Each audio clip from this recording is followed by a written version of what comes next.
Wrestling Mayhem Show. Since 2006, the pioneer in pro wrestling podcasting. This show is brought to you by IndieWrestling.us and IndieWrestling.network for your independent wrestling entertainment. Slice on Broadway, supporting Pittsburgh podcasting with the perfect pepperoni pizza. Just wait, just wait, just wait, just wait, just wait. Wait for the perfect time, then attack. Don't give them what you want, take it back. Wait for the perfect time, then attack. Do what you got to do, make it last. Wait for the perfect. It is the Wrestling Mayhem Show, episode 855. Tuesdays we've been talking about professionalized wrestling. I almost said we've been professionalizing wrestling. That's a big swing there. That's Mad Mike. He's the only Mayhemmer with a future endeavor letter from the WWE, and he's coming in, and he's white labeled tonight. Yeah. Because no logos. No logos. The one time on this show I'm probably not on brand. The basic grays tonight. Yeah. Yeah. You know why? It's WrestleGrania. WrestleGrania, and he's our representative as the one closest to Stamford, Connecticut. So, yes, the delegate from the Northeast, sir. Also with us, and also with us, the delegate from the iPhoneography podcast, Dave Potter, is joining us this evening. Glad to be on, Sorg. You know what? Being professionalized, 2/3 of the people here are professional related to wrestling. This is true. This is true. This is absolutely true. Two of the Which 2/3? Figure it out. That's right. That's right. Or actually, I want to talk a little bit later in the show about some of my professionalized wrestling work going on coming up this week, probably, because I got attached to some pretty wild stuff that I'm sure you guys will be interested in and be looking out for, because a lot of it will be free, actually. So, this is the Wrestling Mayhem Show. Go check out everything at WrestlingMayhemShow.com. You can hit up that email address. Good times. Oh, look at that. Good times at WrestlingMayhemShow.com. Hold on, trying to get the chat room up here for you. Also, you can hit us up. We got a Wrestling Mayhem Show Facebook page, as well as a Discord and Reddit. And, of course, we're live every Tuesday at 10 p.m. Eastern on Facebook Live, as well as the Wrestling Mayhem Show YouTube, the Sorgatron Media Twitch, and the IndieWrestling.us YouTube, Twitch, and IndieWrestling.network. You can follow wherever you would like to do that. Programming note, we're actually going to have a couple weeks there where we're not going to be live, including next week. We will still be in L.A., post WrestleMania kind of well, you will. Well, I will be in Los Angeles. I ain't gonna be in LA. I'll be in Los Angeles. My ass is gonna be sitting here in front of the computer being like, where are my friends? Oh no, now I feel terrible. Especially considering, I mean, it is quite a week to miss. And I feel bad because the other thing that I'm missing for later in the month is definitely that is not wrestling related or terribly exciting. But boys got to work. Anyway, so but whatever is going on, and we actually we are planning to record something at least there'll be hopefully something broadcasting at around 10 p.m. Next week. So we're trying to get a Merry Mayhem meetup going on tomorrow or on this weekend. So we're looking forward to that situation with some of our West Coast Mayhemmers potentially. In the meantime, you can also follow us on the Mayhem Show Twitter. If I didn't mention that, I can't remember. And please, you won't even know that we're not live because you follow us on the podcast wherever fine podcasts are sold. And you can follow us at Patreon, patreon.com/Wrestling Mayhem Show. Everybody, of course, had a tremendous Patreon in the bank last week, including our friends at the Fan Show level, Bo Diggity! Woo! As well as by Ed Burke, Team Hammerfist, and Bobby FJ Town. We miss you, Bobby. At the Poppy Club level, Dave Prof, Bob Ponder, Clipper of all things Sorg related, and Rats in a Trench Coat, Tony Kincaid. At the Pizza Club level, Doc Remedy and The Riz. And at the manager level, Bradley and the overly caffeinated Mother of Dragons, Tina Keys. And Mad Mike. Don't try to Patreon anyone else on the way through the parking lot. Thank you guys. You guys support the show, too. Get some special content. I think we may talk about something very, very sensitive on Patreon if we get to it this week after the show. So look out for that. And I do have a Christian Noir segment I still need to drop for you guys. I realize I never got to. It's very, very busy right now, and I need an assistant. Anyways, patreon.com/Wrestling Mayhem Show. So it is WrestleMania week, motherfuckers. And there is so much to talk about. I made a tweet the other night where I was just kind of like watching. What was I watching? SmackDown, maybe. Yeah, I was watching SmackDown yesterday morning, catching up on the treadmill, and there was I just had this kind of hit of, I think I was watching the KO segment. By the way, I will be picking up a WrestleZania t-shirt. Is one of my missions here in LA. But anyways, as it should be. I mean, right? But I feel like this WrestleMania, wow, I feel like if you look at it in certain ways, it seems weaker as far as like some of the star power and things that didn't happen that maybe we wish happened, that were rumored over the months leading in. But what I think has happened with this WrestleMania leading into it, I think we're going to remember the lead up to WrestleMania potentially more than WrestleMania itself. And I'm talking the Sami Zayn storyline, the Cody Rhodes storyline. There's been a couple other things that escape my mind right now. Bray and Dominic. Thank you. It was during the Bray and Dominic where I had this thought, actually. Like the big, like, will they, won't they? Oh, shit, they are. And it finally happens. It builds. Those moments got spread out enough over the weeks that, you know, that wasn't running into the stuff happening with Sami and KO.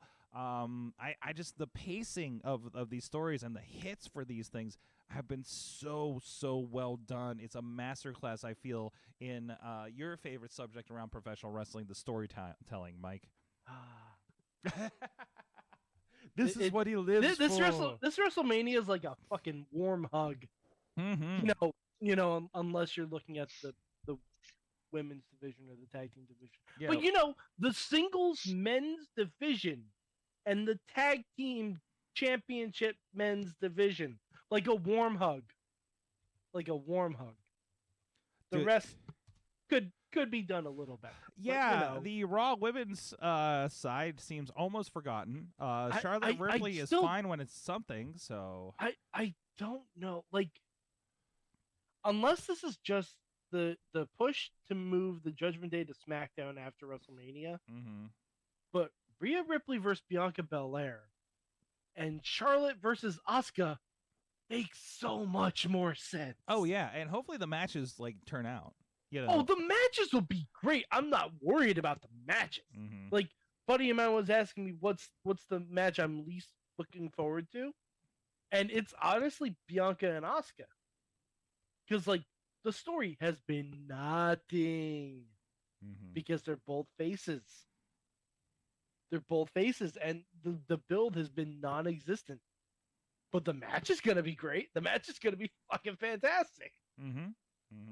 But, you know. Well, I would say we hope. Because I'm not saying Bianca and Asuka are not amazing. How is their chemistry together? Well, how's we don't know that. Asuka has chemistry. Asuka has chemistry with everyone. Yeah, but I just don't know. Asuka has chemistry with everyone. I just By the don't way, know. Sorg, I'm looking at the WrestleMania t-shirts now because I just realized I also need a WrestleZania shirt because I have every other KO Mania shirt. You also need to get the She's My Mommy shirt. Do I really? I don't know if that's going to go over well in my household, actually. So I was saying for weird. Missy. For Missy, where's the She's My Mommy? Yeah, like surprise her with it when she lands. Oh, I guess. Well, they do have the store, don't She they? doesn't listen to the show, so I'm okay saying. Yeah, you're safe. I just know way she's tuned in right now. That's right. They have the store. I should go to the store and pick those up, right? Yeah, you should just go to the store and pick up that shirt for. All right, I'm gonna have to get up early to do. Although I'm gonna have to get up early to do that, you know. And I know, Mike. Well, actually, no, that works out really well now. I think about it. I just need to move when I pick up my rental car. Okay. Yeah, you do. All right. Okay. All right. We got this. But before we They go also on the have matches, a Roads to WrestleMania shirt, which is the American Nightmare symbol, but it's golden and it says Roads to WrestleMania. I might have to get that. Now, one thing I'm noticing, I just went to the WWE shop site. The top thing for newest item is the yellow WrestleMania doggy style shirt that's Snoop Dogg related. Yep.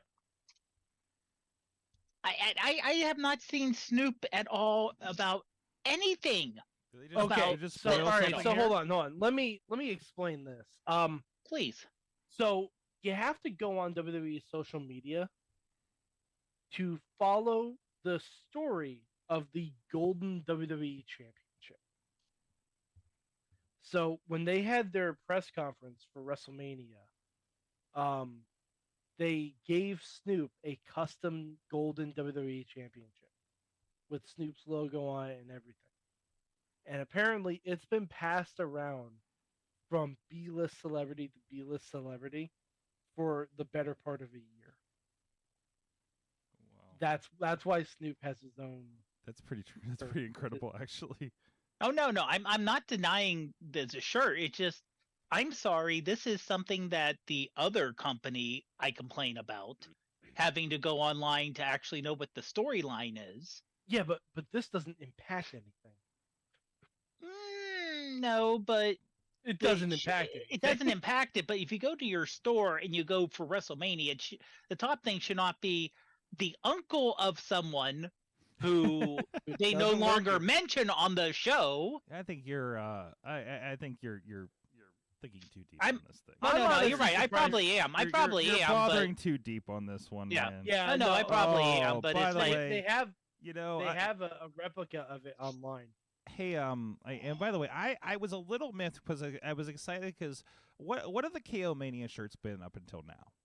And- They've all been the poster from WrestleMania with Kevin Owens insert. yeah, like WrestleMania 1, WrestleMania 2, et cetera, et cetera, Mhm. et cetera. WrestleMania 1 was more because he hadn't come up with the gimmick yet, Yes. so he was just wearing a KO shirt. Okay. But Wasn't but KO still, Mania. but this was still WrestleMania 2 was when it really started. Yeah, so this has been an ongoing thing up to like 6. It was him and Stone Cold was a riff on Warrior and Hogan. And I saw the WrestleZania and that's cute and I like that and I'm like, why the hell did we not? I was really looking forward to seeing Kevin Owens in the American flag waving for some reason. It maybe be Canadian and a riff on that WrestleMania 7. And I realize now why that is, Mike. Yeah, Don't blow up my because we spot. have someone Don't blow named up the my spot. American Nightmare. Yeah, and guess what they just released? Yeah. The WrestleMania 7 style shirt with Pharaoh on it. Oh, fuck. Pharaoh, Aw. who may or may not be booked for Mayhem Mania. May or We may don't know not be yet. booked for Mayhem Mania. Well, we will reveal those answers later here in the show. Whether they made it to the Supercard.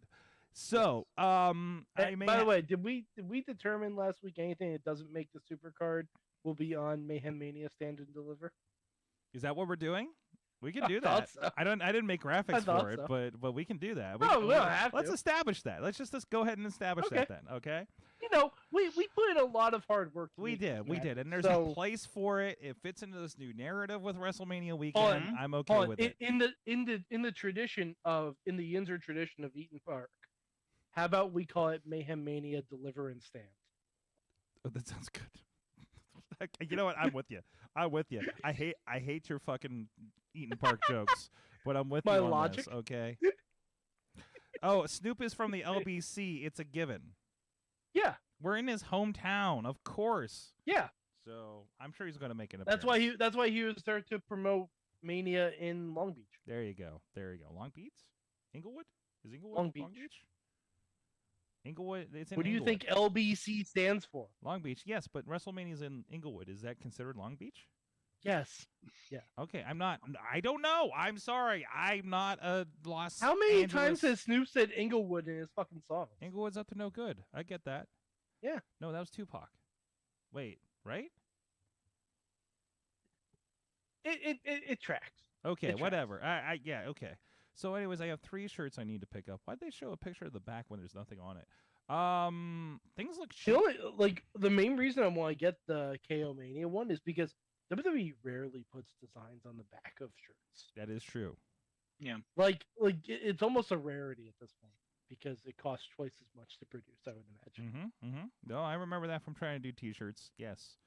And they're not charging that much for it, to be honest. No, everything's at like $29.99. I'm sure there'll be 35 at the show, but but also when you consider also up to 40% off, we're really just doing advertisement. I mean, this show's always been an advertisement for WWE, to be honest, and other promotions. But anyways, free shipping for orders over $34. I kind of want to just order this stuff now, just so I have it. Instead of fighting over there for it. But anyways, is there a pickup at the stadium option here? Because there might be. We did that last time. There actually might be. We actually the last show. So let's see. Chachi and Katie aren't listening, right?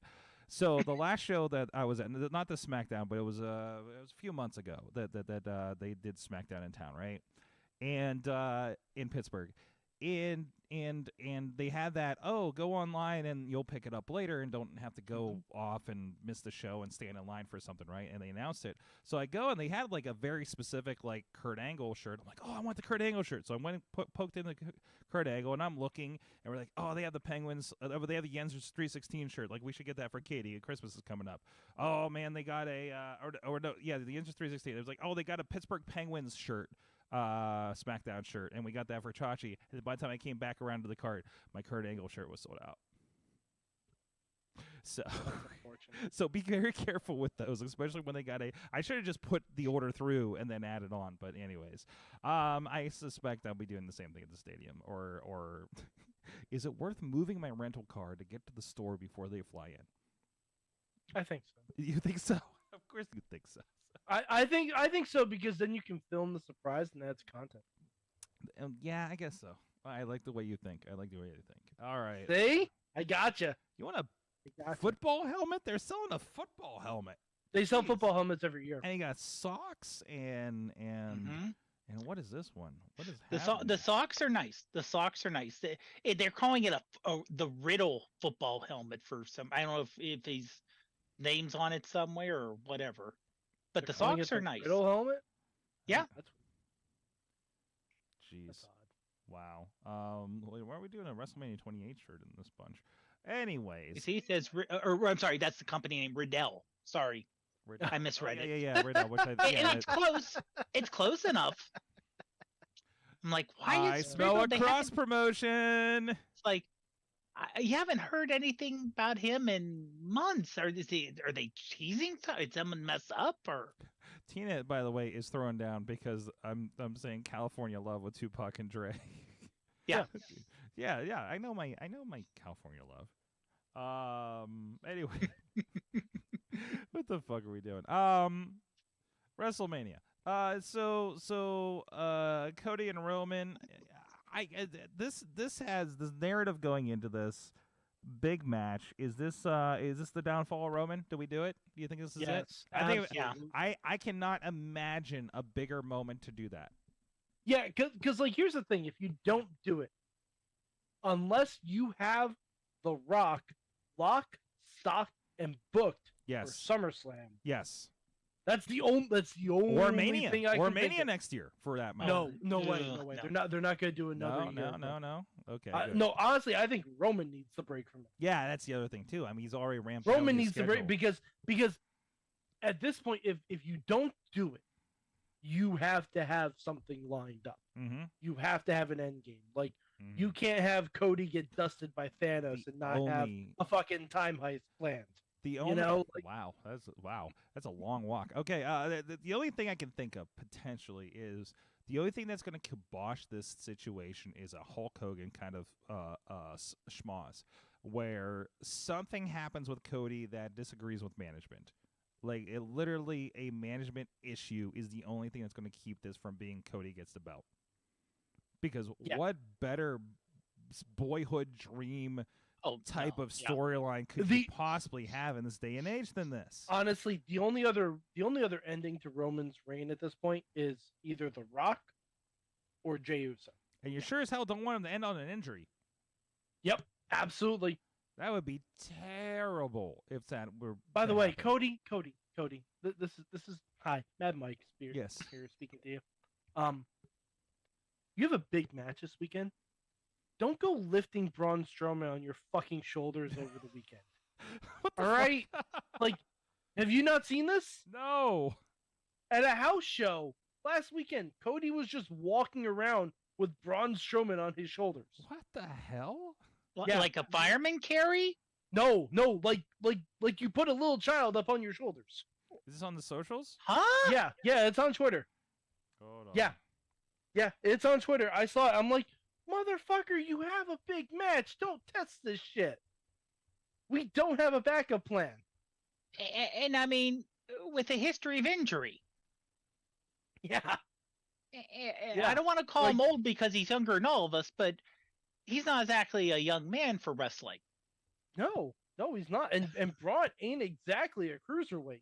No. Oh I mean, that's impressive. Don't get me wrong. That is impressive. What the hell? Yep. What is wrong with you? Holy shit! Yep. He's got the adrenaline in his soul.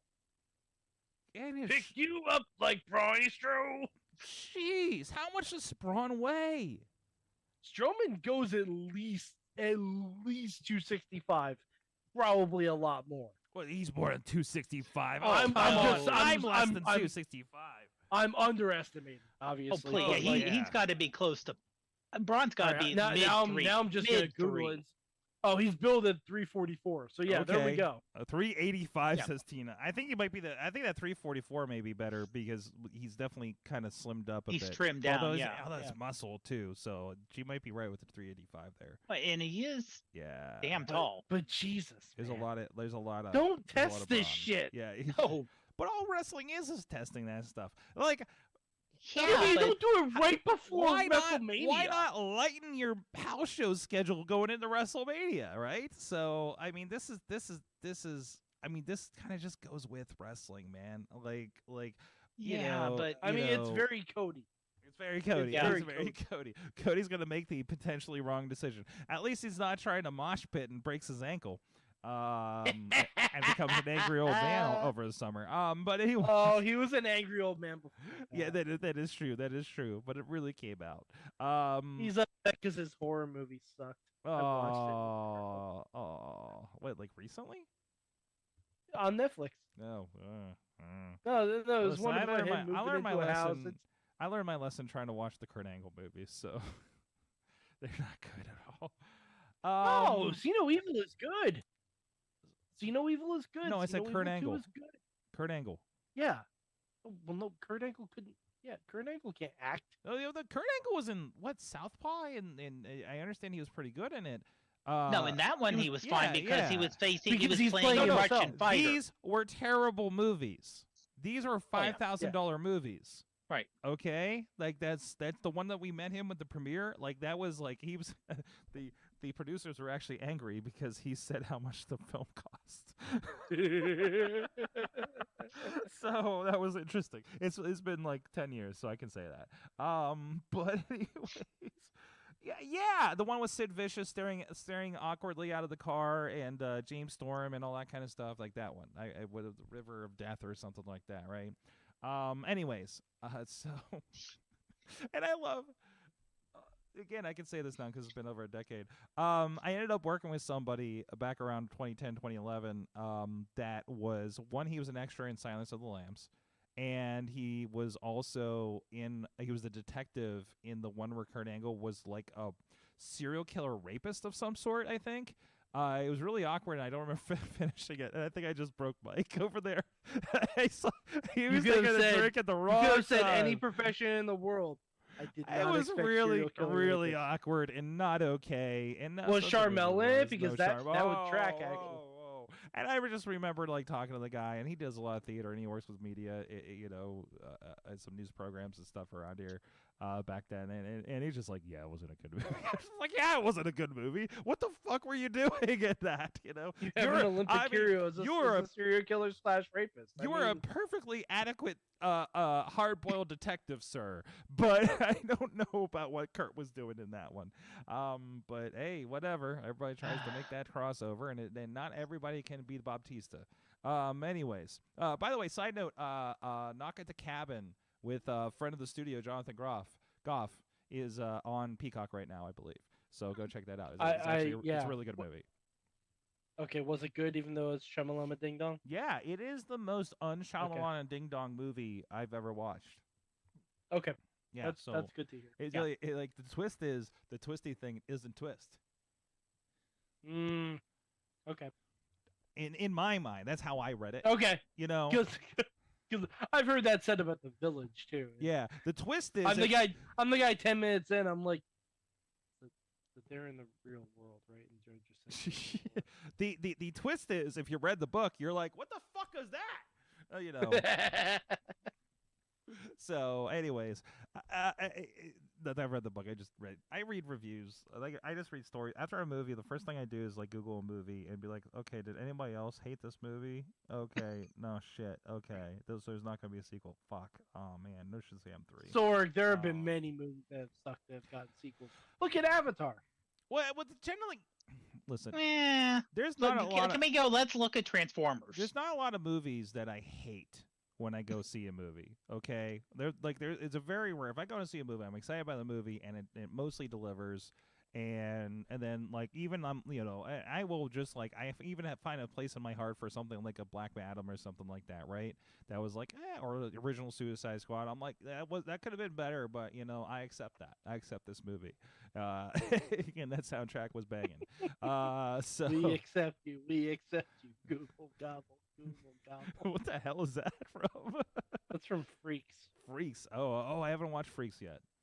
Anyways, it's an old movie. Oh, an old movie. Oh, there's a new show or something called Freaks on Netflix. So I think that's like they're mutants or something.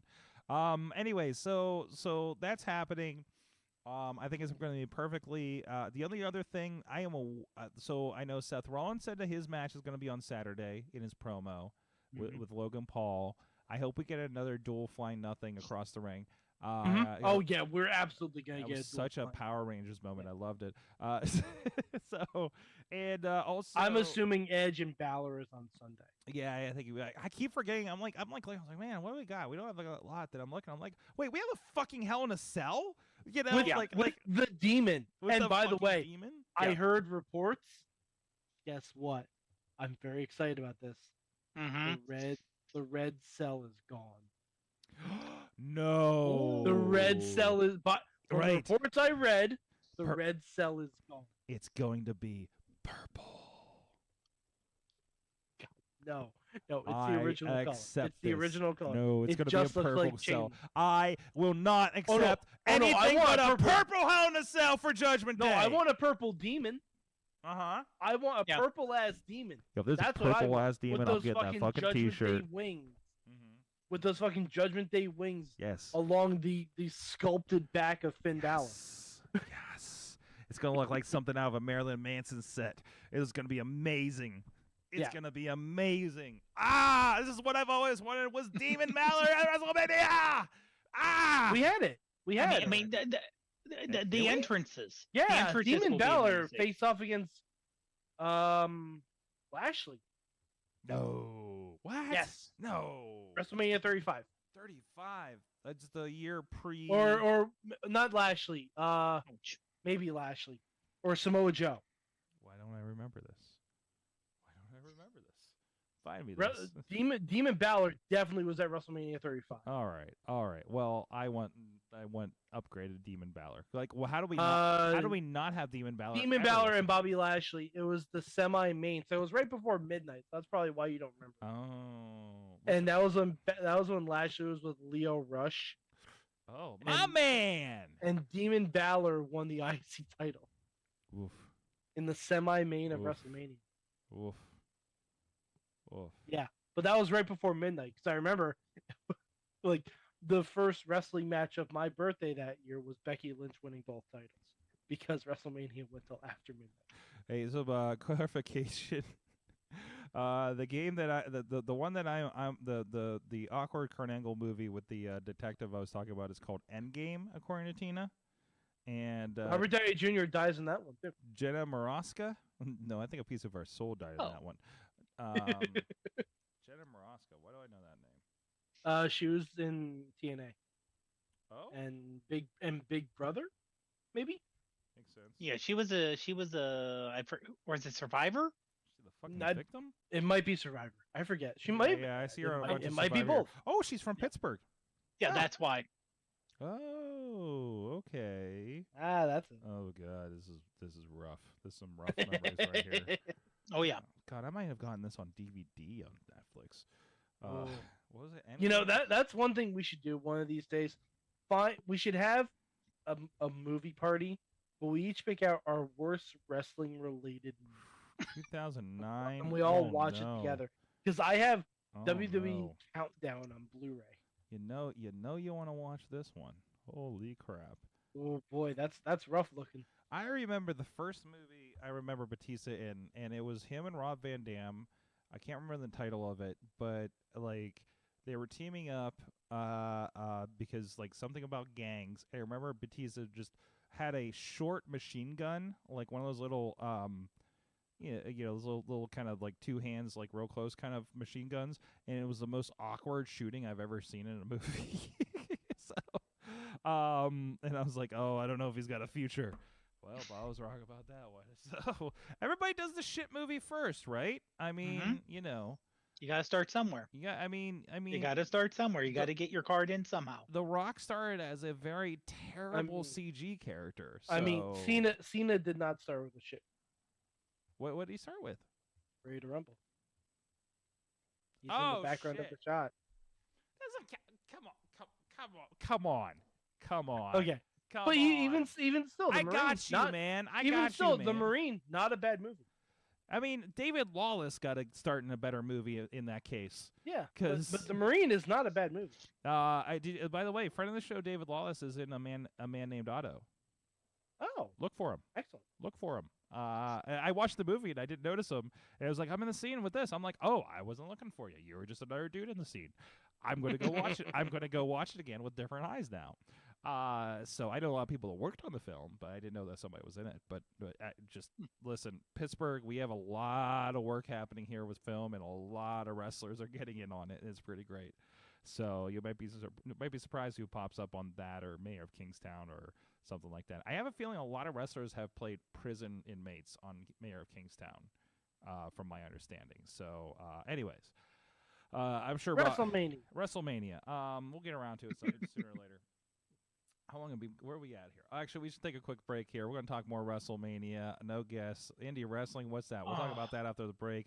But in the meantime, if you are tired of the wrestling, of the By the way, of this is the grand one day when WrestleMania has, maybe you don't like WrestleMania. I don't know why you're listening right now. But maybe you're like, I want to see the alternative stuff. I want to fully fill my weekend. We've got over 400, maybe 500 hours now of wrestling over at IndieWrestling.network. Our Ringside members on YouTube have a lot of shows just posted on the YouTube and the VOD. And we're actually having a service issue with the network right now, so we've been trying to get that up for you guys today, but we'll be working on that here in the next 24 hours. Hopefully get that to you. 2PW's Tough Luck, which includes, for the first time ever, John McChesney and HL Supreme, the former Super Hentai, never had a singles match. And they are the main event for the top. We looked this up. Yes, and they are main event for the Top Prospect Championship. Speaking of looking up, hey, when you send a bunch of matches to Cage Match, remember to put the winners. It's a good idea. Yeah, I looked like a fucking idiot. Anyways, and I haven't had time to go back through the footage to figure out who won what. Anyways, so if anybody wants to do that for me on T2T, please send me an email at goodtimeswrestlingmanager.com. Anywho, a lot of great stuff there. We got that. A lot of matches going up. Speaking of T2T, they'll be returning here not this Thursday, but next Thursday, April 6th. We'll be returning to the T2T Thursday night fights. And a lot of other great stuff. What if the real winners are the friends we made along the way? What? What the hell's happening out there? The real winners were the fans. We have, of course, another crazy RWA show, March to Victory, VCW's. What was it? Victory is Ours, I think it was the show this past month. Wrestling. That's wrestling. RASSSLIN. That's wrestling. And of course, a shout out to our friends at VCW are actually having a show down in Moundsville,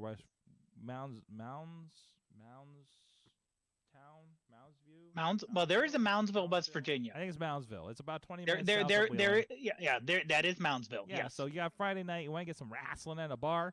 Go down there and have some fun. All right, if you're south of Pittsburgh, go check it out. We are sending some cameras down there, and hopefully we'll have that out in a few weeks as well. I don't know. I don't know how the show's gonna go. It's one of those kind of like odd like side house showy things. So we're just sending a guy with some cameras, and we're gonna see what happens right now. Capture all the wrestling. They're like, hey, I don't think you need to film this show. I'm like, are you having a show? Are people gonna be bumping? You're going to have a fucking camera. That's my philosophy here at IndieWrestling.us, because people need to watch more wrestling. Whether it's IndieWrestling.us or any of these fine other places, as long as you're supporting indie wrestling, that's what matters. As long as you're putting the YouTube on, you're sharing the matches, sharing your favorite new wrestler that might be on AEW someday, that's what's important. Watch more wrestling. That's the phrase of the day. Watch more wrestling. IndieWrestling.us. No, that's the wrong button. This one, looking for the button over here. There we go. WrestleMania. Do we know a main event for the first Sorg, night? Real quick. Tina mentioned, and I looked up, Jenna Morasco faced Sharmell. Mm-hmm. And I looked up when. It was Victory Road 2009 in TNA. Yep. Mm-hmm. I am not going to watch this match because I like my life too much. Just looking at the reviews. Yeah. Dave, I don't know if you're curious. The full pay-per-view is available on YouTube. On the official channel? You want to hear? Yeah. You want to hear the rest of the card? Okay. Angelina Love defeated Tara for the Knockouts Championship. Matt Morgan defeated Christopher Daniels. Abyss defeated Dr. Stevie in an ODQ match. Team 3D beat British Invasion for the IWGP Tag Titles. Jenna Morasca with Awesome Kong defeated Sharmell with Sojourner Bolt. What? Who I don't even remember who Sojourner Bolt is. But the runner? No. So that's Usain Bolt. That's Usain Bolt. Yeah. Okay. I'm trying to remember who Sojourner Bolt was. I'm gonna look it up in a second. Kevin Nash beat AJ Styles for the Legends Championship. The Main Event Mafia of Booker T and Scott Steiner beat Beer Money for the Tag Team Championship. Joe beat Sting in by submission, and Angle beat Foley for the TNA title in the main event. Okay. And yeah, Sojourner Bolt, she was just basically an Impact. Yeah. I mean, she was in some other like smaller indies, but she wasn't in like any other big televised promotion or anything. Wow. But yeah, so WrestleMania. And no, as far as I know, we do not know what the night one main event is. Wow. Well, it was weird last year, remember? Because we kind of said that the KO show was the main event. Well, Kevin Owens said he was the main event. Yeah. KO show was the main event. Yeah, so, which I don't know if we took that as like truth going into it or not, or just him. We could hear on SmackDown. Yeah, I guess. Yeah. I'm presuming that Rhea and Charlotte are main eventing. Yeah, that's my presumption. Yeah. If I were them, I'd main event the tag team title match. Mm-hmm. That's me. I understand. That's the story. That's the most major story.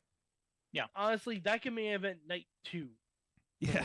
At this point. That can main event night 2. Yeah. Like it really could. Like honestly, Cody and Roman could go on before that, and I'd be okay with it. But yeah, I'm presuming that match is happening, like the tag title match. Mm-hmm.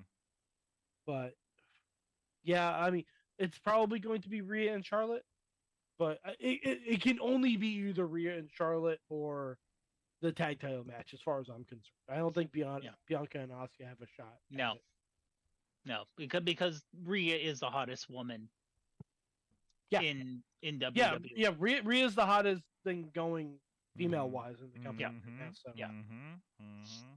Hashtag Mommy Mania. Which is sad because I feel like Bianca's like kind of cooled off a lot. I don't know if that's by design with what's going on, with Rhea or what. But the whole booking in the women's division has just been disappointing. It's been all over the place. Yeah. I mean, I hate to say it because NXT women's division when Hunter ran it was great, and he has very similar quality people. He has very similar people. Mm-hmm. He had 3 to 4 horsewomen. So I was really upset that Candice and Mia Yim didn't win last night. Well, I mean, I was really upset. They're pushing, but they're pushing. But Chelsea and Mania, that's cool too. Yeah, but they're pushing Chelsea and Carmella. Yeah, well, and Carmella they're big on again Carmella. is randomly not there. For whatever reason. That's right. Yeah, it's the second week in a row. Like if it was Chelsea and Piper Niven, like it was last week, I'd be happy because I like Piper Niven. Yeah, Sonya hasn't really earned a spot on the WrestleMania roster for me. Sorry, she hasn't. So, Hall of Fame. Yeah, we have Rey Mysterio. Rey Mysterio inducted by Conan. Conan, the Barbarian. Great Muta, Conan, who I ran into in the bathroom at WrestleCon last year. That's my brush with greatness. It's great. That's your international. The Great Muta, inducted by Ric Flair and Stacy Keibler. Is that confirmed that he's inducting Muta? It's on the Wikipedia.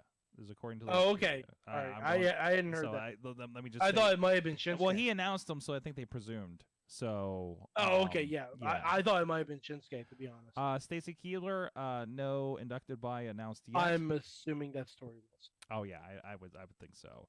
I'm assuming that's Tori Wilson. And then Jerry Lawler is going to induct Andy Kaufman, which makes complete sense. But in context, that makes complete sense. Like, I prefer it to be David Letterman, but that's just because I don't want Jerry Lawler. I don't think David Letterman gives a shit about wrestling, so I don't know. Jerry Lawler doesn't give a shit about wrestling. He doesn't watch it. He at least pretends to be a wrestler, okay? So yeah, but listen to him on the pre-show. He doesn't know anything. No, he doesn't. No, he doesn't. No. And plus, he's been having some health issues too, so. It's going to be what it is, but either way, I don't see any other, like, it is the best choice for this considering the circumstances. I've heard that there might be one more announcement. It feels like it compared to last year, because last year we had Taker, Vader, Sharmell, Steiners, and then a Warrior Warrior Shaq Gaspar. So I've heard there's been rumors that a referee might be inducted. Okay. I wouldn't be surprised if it was like a Mike Chioda or a Charles Robinson. Or no Hebner? Is Hebner already in? Hebner's not in, but because they've never inducted a referee before. But I don't know what Hebner's relationship is. I don't know how you induct a referee without Hebner, to be quite honest. Yeah, I think you can. Yeah, I think you can. Or you could have a posthumous for like Joey Morella or something like that. Or... Yeah, I don't think you can do Charles. Right? Charles Robinson's still reffing, right? Yeah. Rey Mysterio's still wrestling. Yeah, but that's Ray's different though. Ray's different. But if we think Ric Flair's on the way out, Ric Flair inducting Charles Robinson. Little Nate, yeah. I mean, Andy Kaufman's going to induct himself. Yep, Turns it's out the biggest long con ever. Andy Kaufman's actually been Vince McMahon this whole time. That's just the rumor. That's why he's played by that guy on Young Rock. Anyways, just think, Warrior Award recipient should be Victor Perry. Victor Perry? Oh yeah, absolutely. Wrestling Club. Oh yeah, absolutely. Yeah, it probably won't be, but it should be. Yeah. But please elaborate. Oh, the Victor Perry. He's a teacher in New York, I believe. Okay. New York City. Yeah. Who started this group called the Wrestling Club? Oh, yeah. The after-school group. I've seen videos of this. Okay. Mm-hmm. Oh yeah, right. He's going to WrestleMania. I think he actually started training to become a wrestler too. Oh shit. Yeah. So we could have Matt Striker 2.0 on our hands. Nice. But but no, he like puts out every week like matches that he's showing his kids and everything like that. Like nice. I would have killed for something like this when I was in high school. Would have killed for it. Because he's showing them New Japan, he's showing them Stardom, he's showing them everything. So yeah, that yeah. And they've been like every time WWE is in New York, like they'll always have people show up to their classroom. Like I think Big E, Titus, Sasha's been there before. Like they have a lot of people show up, and they always get tickets to the shows and everything. So yeah, I could see Warrior Word going in. That'd be awesome. I think that would have been announced already, at least by him. You never know. Maybe, yeah. Who knows? They might do it next year in Philly because it's closer to New York. Also true. All right. Anything else, Mania? We should talk about Cena Austin Theory. I think it'll be fun. I kind of want. Do we have predictions? Do we want to do predictions or no? I'm just happy to be here. Okay. That's my prediction. I'm just happy to be here. Okay. Like now, you have no idea, man. Over under. What's longer? The entrances or the match for Lesnar Omos? The entrances match. No, the match. Longer. Yeah. No, I think the match is gonna be longer. Oh, really? Yeah, Brock's entrance is not that long. Neither is Omos's. Yeah. Now, if you're asking me what's going to be longer, Roman's entrance or the Brock and Omos match, it's going to be Roman's entrance. Well, wait a minute. Remember though, Omos walks very slow.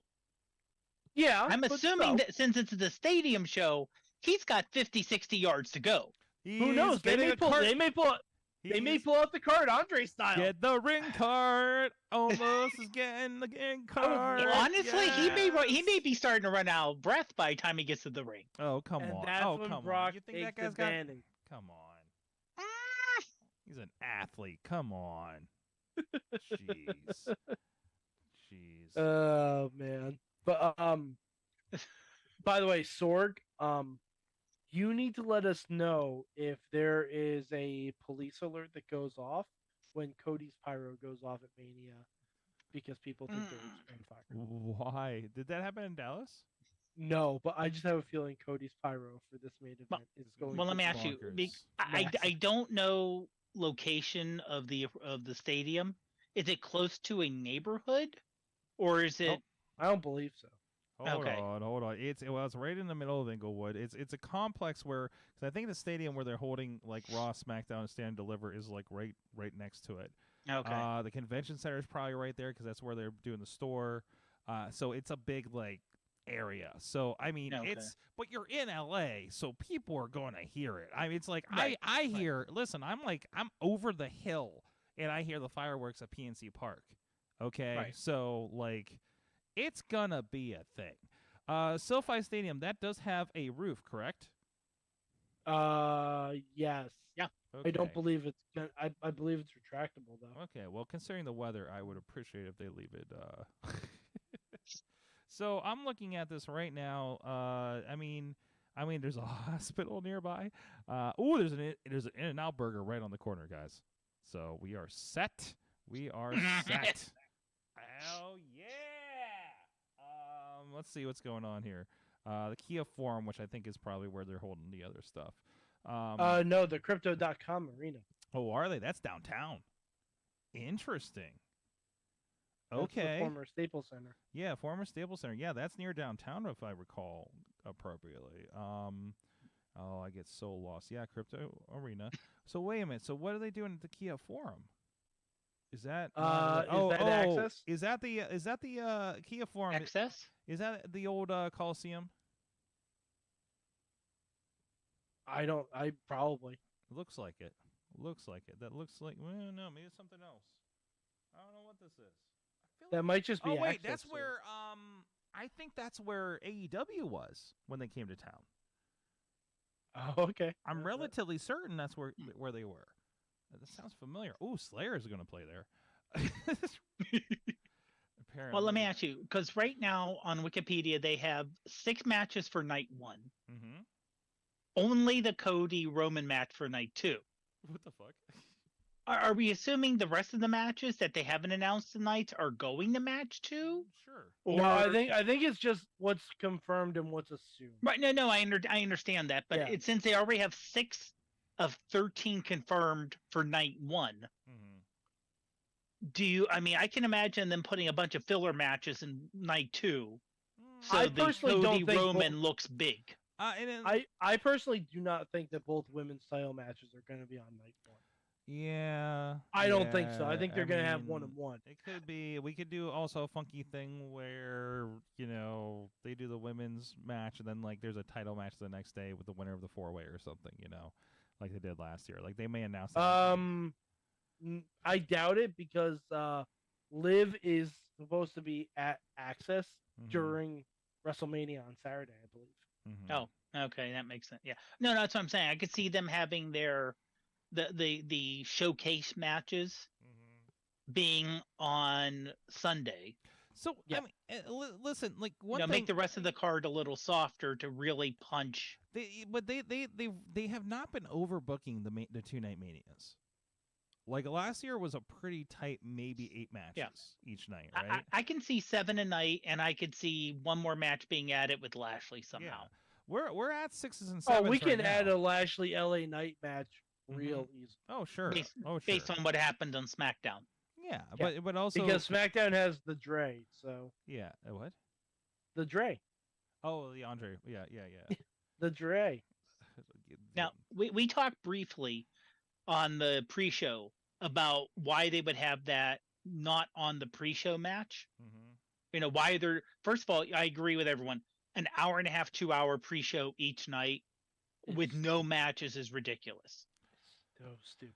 It made sense when it was a pay-per-view and that was the free show. Well, it also made sense sense when you had 3 matches on the pre-show.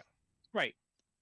The only reason I think they may not want to have any matches on the pre-show is they don't want to have a match in front of 2,000 people in a massive stadium. Yeah. Oh. May I? Yeah. May I? Yeah, sure. How many people watched Super Bowl this year? A lot. How long was the pre-show for the Super Bowl? 8 hours. Right. This is wrestling Sorg, Super Bowl. Yeah. But Sorg. Yes. The Super Bowl is a touch different because you don't know who's going to win. Okay. Really? Are you sure? Whoa. Are you sure? Why is that a factor? The whole point is you talk about this, you talk up the event. No, but what I'm saying is there's a lot more... And Mike, you have more time for ads. Yeah, but this is Peacock. Yeah? Yeah, we still see that runs ads. Yeah, Sorg, they ain't paying Super Bowl money for ads. No, but the more time, the more ads you put in, the more money you make. And they're all about that hype train. And they're all about stick around, and you're. But who watches the WrestleMania pre-show? The people. Nobody. No. The people that have Nobody watches. Whoa! The people that have a WrestleMania party and just have the shit on while everybody's rolling in. It's not. It's not attention television, Mike. Nobody's sitting there like fucking this on the but on Super the Bowl pre-show is attention television. Okay, is it? Or is it just? Yeah, the thing it absolutely is, Sorg. I haven't watched it, so or is it just the thing that the push more ads because you're like, well, we took over your entire block of 12 hours on a Sunday to sell all the key ads that you want. But no, it's I also different wonder... because the Super Bowl is on actual TV. Yes, well, it's not on a streaming service. Well, the thing is, how much is Peacock paying WWE for that 2-hour pre-show just so they have 2 hours of programming that isn't? It's part of all. No, Peacock wants as much. Peacock wants as much live programming. Exactly. Period. Because honestly, I mean, I was gonna say Peacock does not stream something 24 hours. No. Right. That's what I'm saying. That's the what I'm thing. saying. But still, Mike, the most fucking valuable thing in television today is live. Period. It doesn't matter what the fuck it is. They want live. That's why they paid so much money for WWE. Because that's the most valuable thing in a day where we DVR everything. Yeah. Right? That is but I would think for you'd want attention, actual viewers for too. Twitter. It doesn't matter. It's free. It's on. People will tune in. Not as many people as the damn main event, but enough people to matter to them and their bottom line. That's why we have a pre-show. Also, Peacock can then say, "This is," even if they get, they can go to their investors. Yes. at NBC Universal and say blah blah blah blah blah. This will be the most watched WrestleMania. Period. Because everything is the most watched. Because everything's come back from COVID. Everything's hot again. The storylines are better than they ever have been. People have more attention than ever before on this right now. And there will be a not insignificant number of people that will have this on in a bar at a party, or that super wrestling nerd that has a podcast that's over 40 years old just sitting there watching it.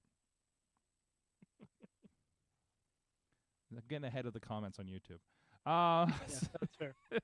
So, anyways, all right, we got that conversation out of the way. Guys, you know what makes everything better? You know what heals hurt feelings after Mayhem Mania and a hot discussion with Mad Mike on the Wrestling Mayhem Show? Rub some pepperoni on it.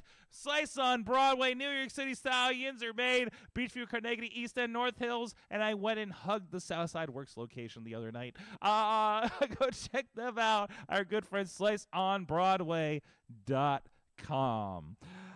We are going to come back, and we are going to look at, I don't even know what the break is right now. We'll probably not use all this. I'm going to make this at least a little different. I have not refreshed the matches, but fuck it.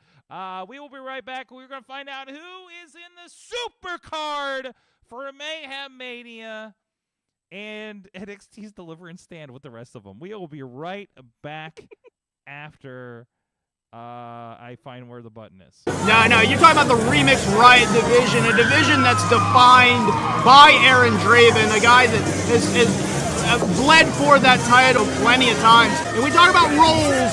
Derek Dillinger is on one. This guy is collecting belts. This guy's collecting bodies. If I'm Aaron Draven, this is the last guy I want to get into a war with. This crowd has no love for Derek Dillinger whatsoever. When you first see your blood in a match like this, what does it feel like? There's no holds barred. Everything's legal, so there really is no shortcuts. And the crowd already letting Derek Dillinger know he's number one. We'll just say that. Draven has him. Oh my goodness! And he just kept him there for a second. Dillinger now rolls him. Answer. He misses. Ow. Draven now suicide dive. And right on the hardest part of the ring. Tower of London. Oh my God! Tower of London. Win, lose, surrender. As I've said earlier, neither man has walked out of this match the same. And that young lady right there, the walking rage herself, Scarlett, the ultra-talented and the ultra-competitive Queen Aminata. In slight height advantage over Aminata. You don't want to challenge the toughness of another person like this. I don't know if anybody wants to play mind games. Oh, that kick, man. My goodness. I think the hate within her heart kicked out there. Wow. Big time impact center ring. Her head smacked against the apron through the ropes. Fisherman's Buster. Beautifully executed. Aggression. Diving hit. To one person. Miscue. Heel kicks. Calf kicks. And I believe Scarlett has been She's knocked out. Scarlett would not tap.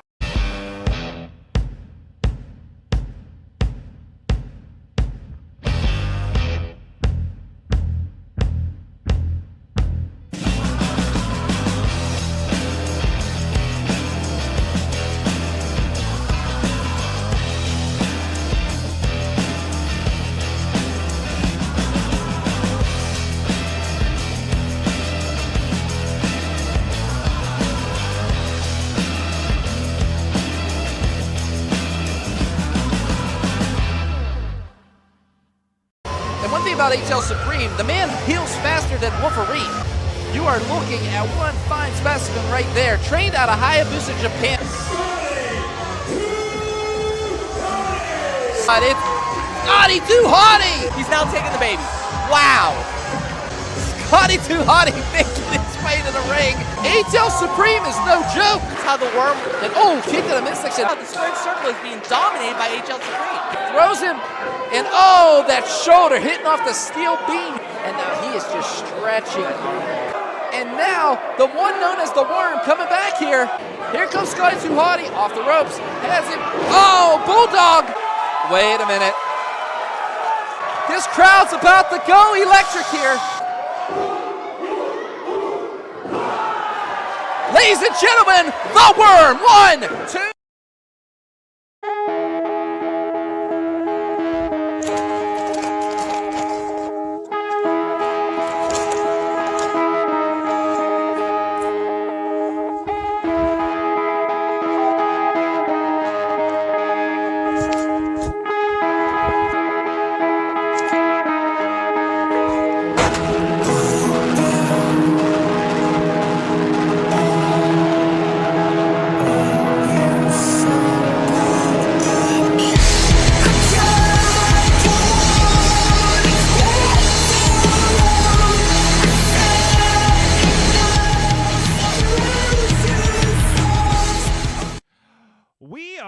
back. It is the Wrestling Mayhem show here with the clipper of all things Sorg, Dave Profbot partner of the iPhonography podcast, AO, and of course, Mad Mike, pontificator of mad things.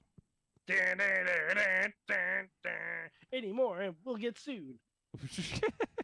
But right now it is time for Mayhem Mania, the wrap up. We have our super card. We had everything that graduated last week, and then we had a poll for the final 2 slots of the 8-match super card. So let's go through. Let me make sure I'm in the right order. And, I need to pull up the thing so I can see who made every match. So give me that. Katie, we gave her the time off. She did so well. We gave her the week off. She needs to rest up so she can come to WrestleMania. That was her. That was our gift to her for her going through this. It was like, and you'll go to WrestleMania. So what is the Katie card? did a great job. She did. Katie did a great job. She did. As the mistress of mayhem. Please tweet her at KDutters on Twitter and ask her, please come back. Let her know what she thought of her, how she did on Mayhem Mania, since we're doing it now, and the wrap-up and everything. So what made it? Of course, we have our matches that were already graduated.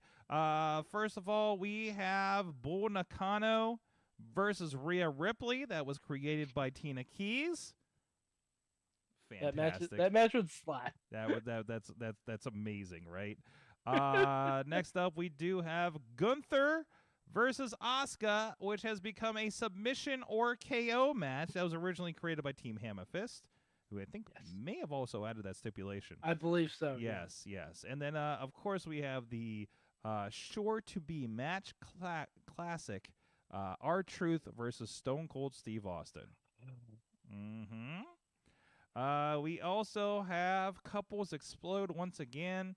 Even though half of this isn't making the WrestleMania, Johnny Gargano and Candice LeRae against Corey Graves and Carmella. 3/4 of it aren't making it to WrestleMania. Yeah, actually, wait, 3/4? Oh yeah, Gargano. Only Corey's on the card. Gargano's at least on Stand and Deliver, so there's that. That's at least, true. right? So, then we also have, as I check my notes, graduated last week. This one was created by Mad Mike and had an additional stipulation added to it. WLC, you're welcome, Alex Cars.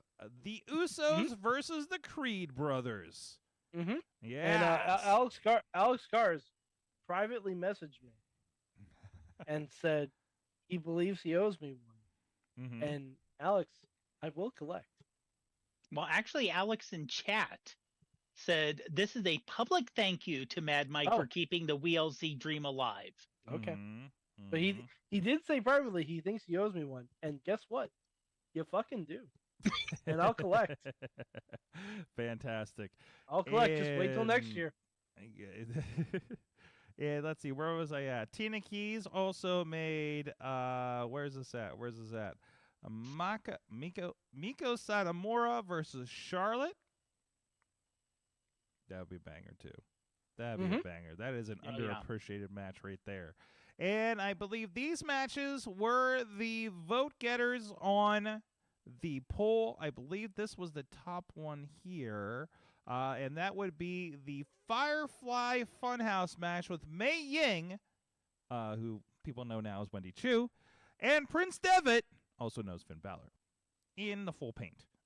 So that was originally created by... That was originally created by Christian Noir. Shit.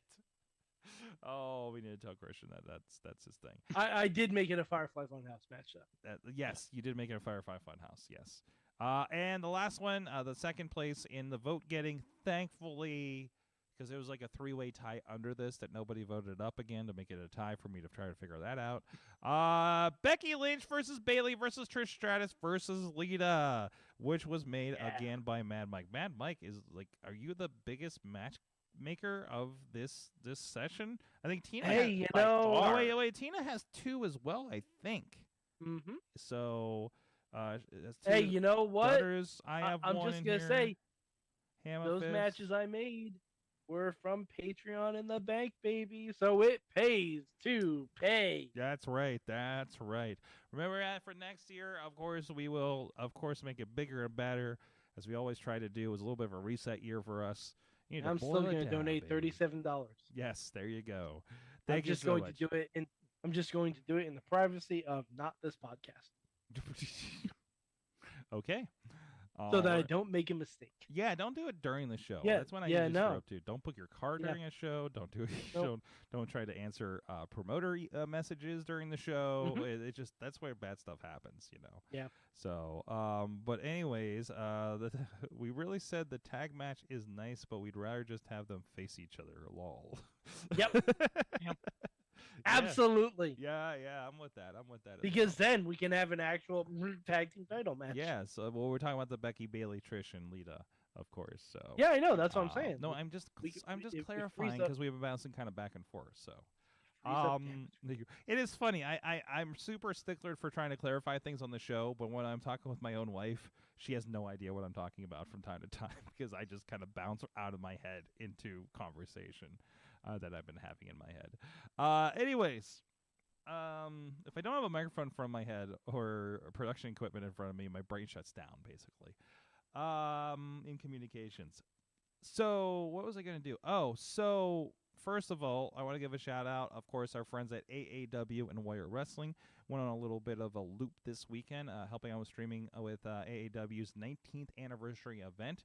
Joe Dombrowski was along in the car for this one, so it was good to catch up with him. With things going on, and Did you ask Joe what song he would sing with Minoru Suzuki? oh, I think I did. What did he say? Was it the DX rock rap? No.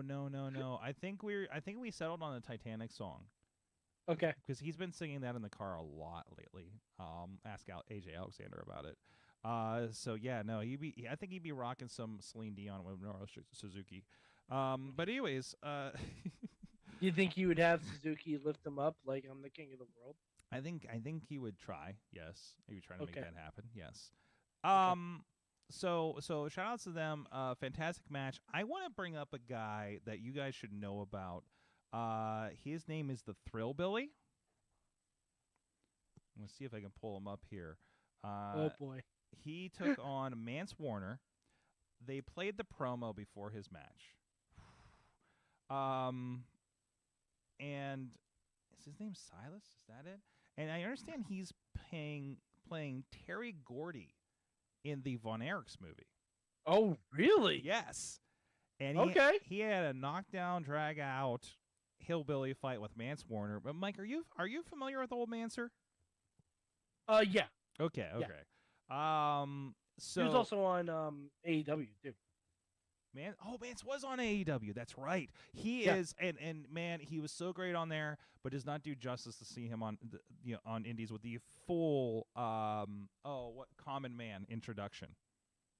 Mhm. He waits until the pickup, like a minute in. And Patrick that produces over there, and I had a chance to do it last show. The fades, the waving, is so much fun to play with on that introduction. Hold on, so Sorg, yes, just a quick side note. Mm-hmm. So I just looked up the movie The Iron Claw Mm-hmm. about the Von Erichs that's slated to come out. Yes. MJF is in it as Lance Von Erich, as we know. Yes, I saw that come up today.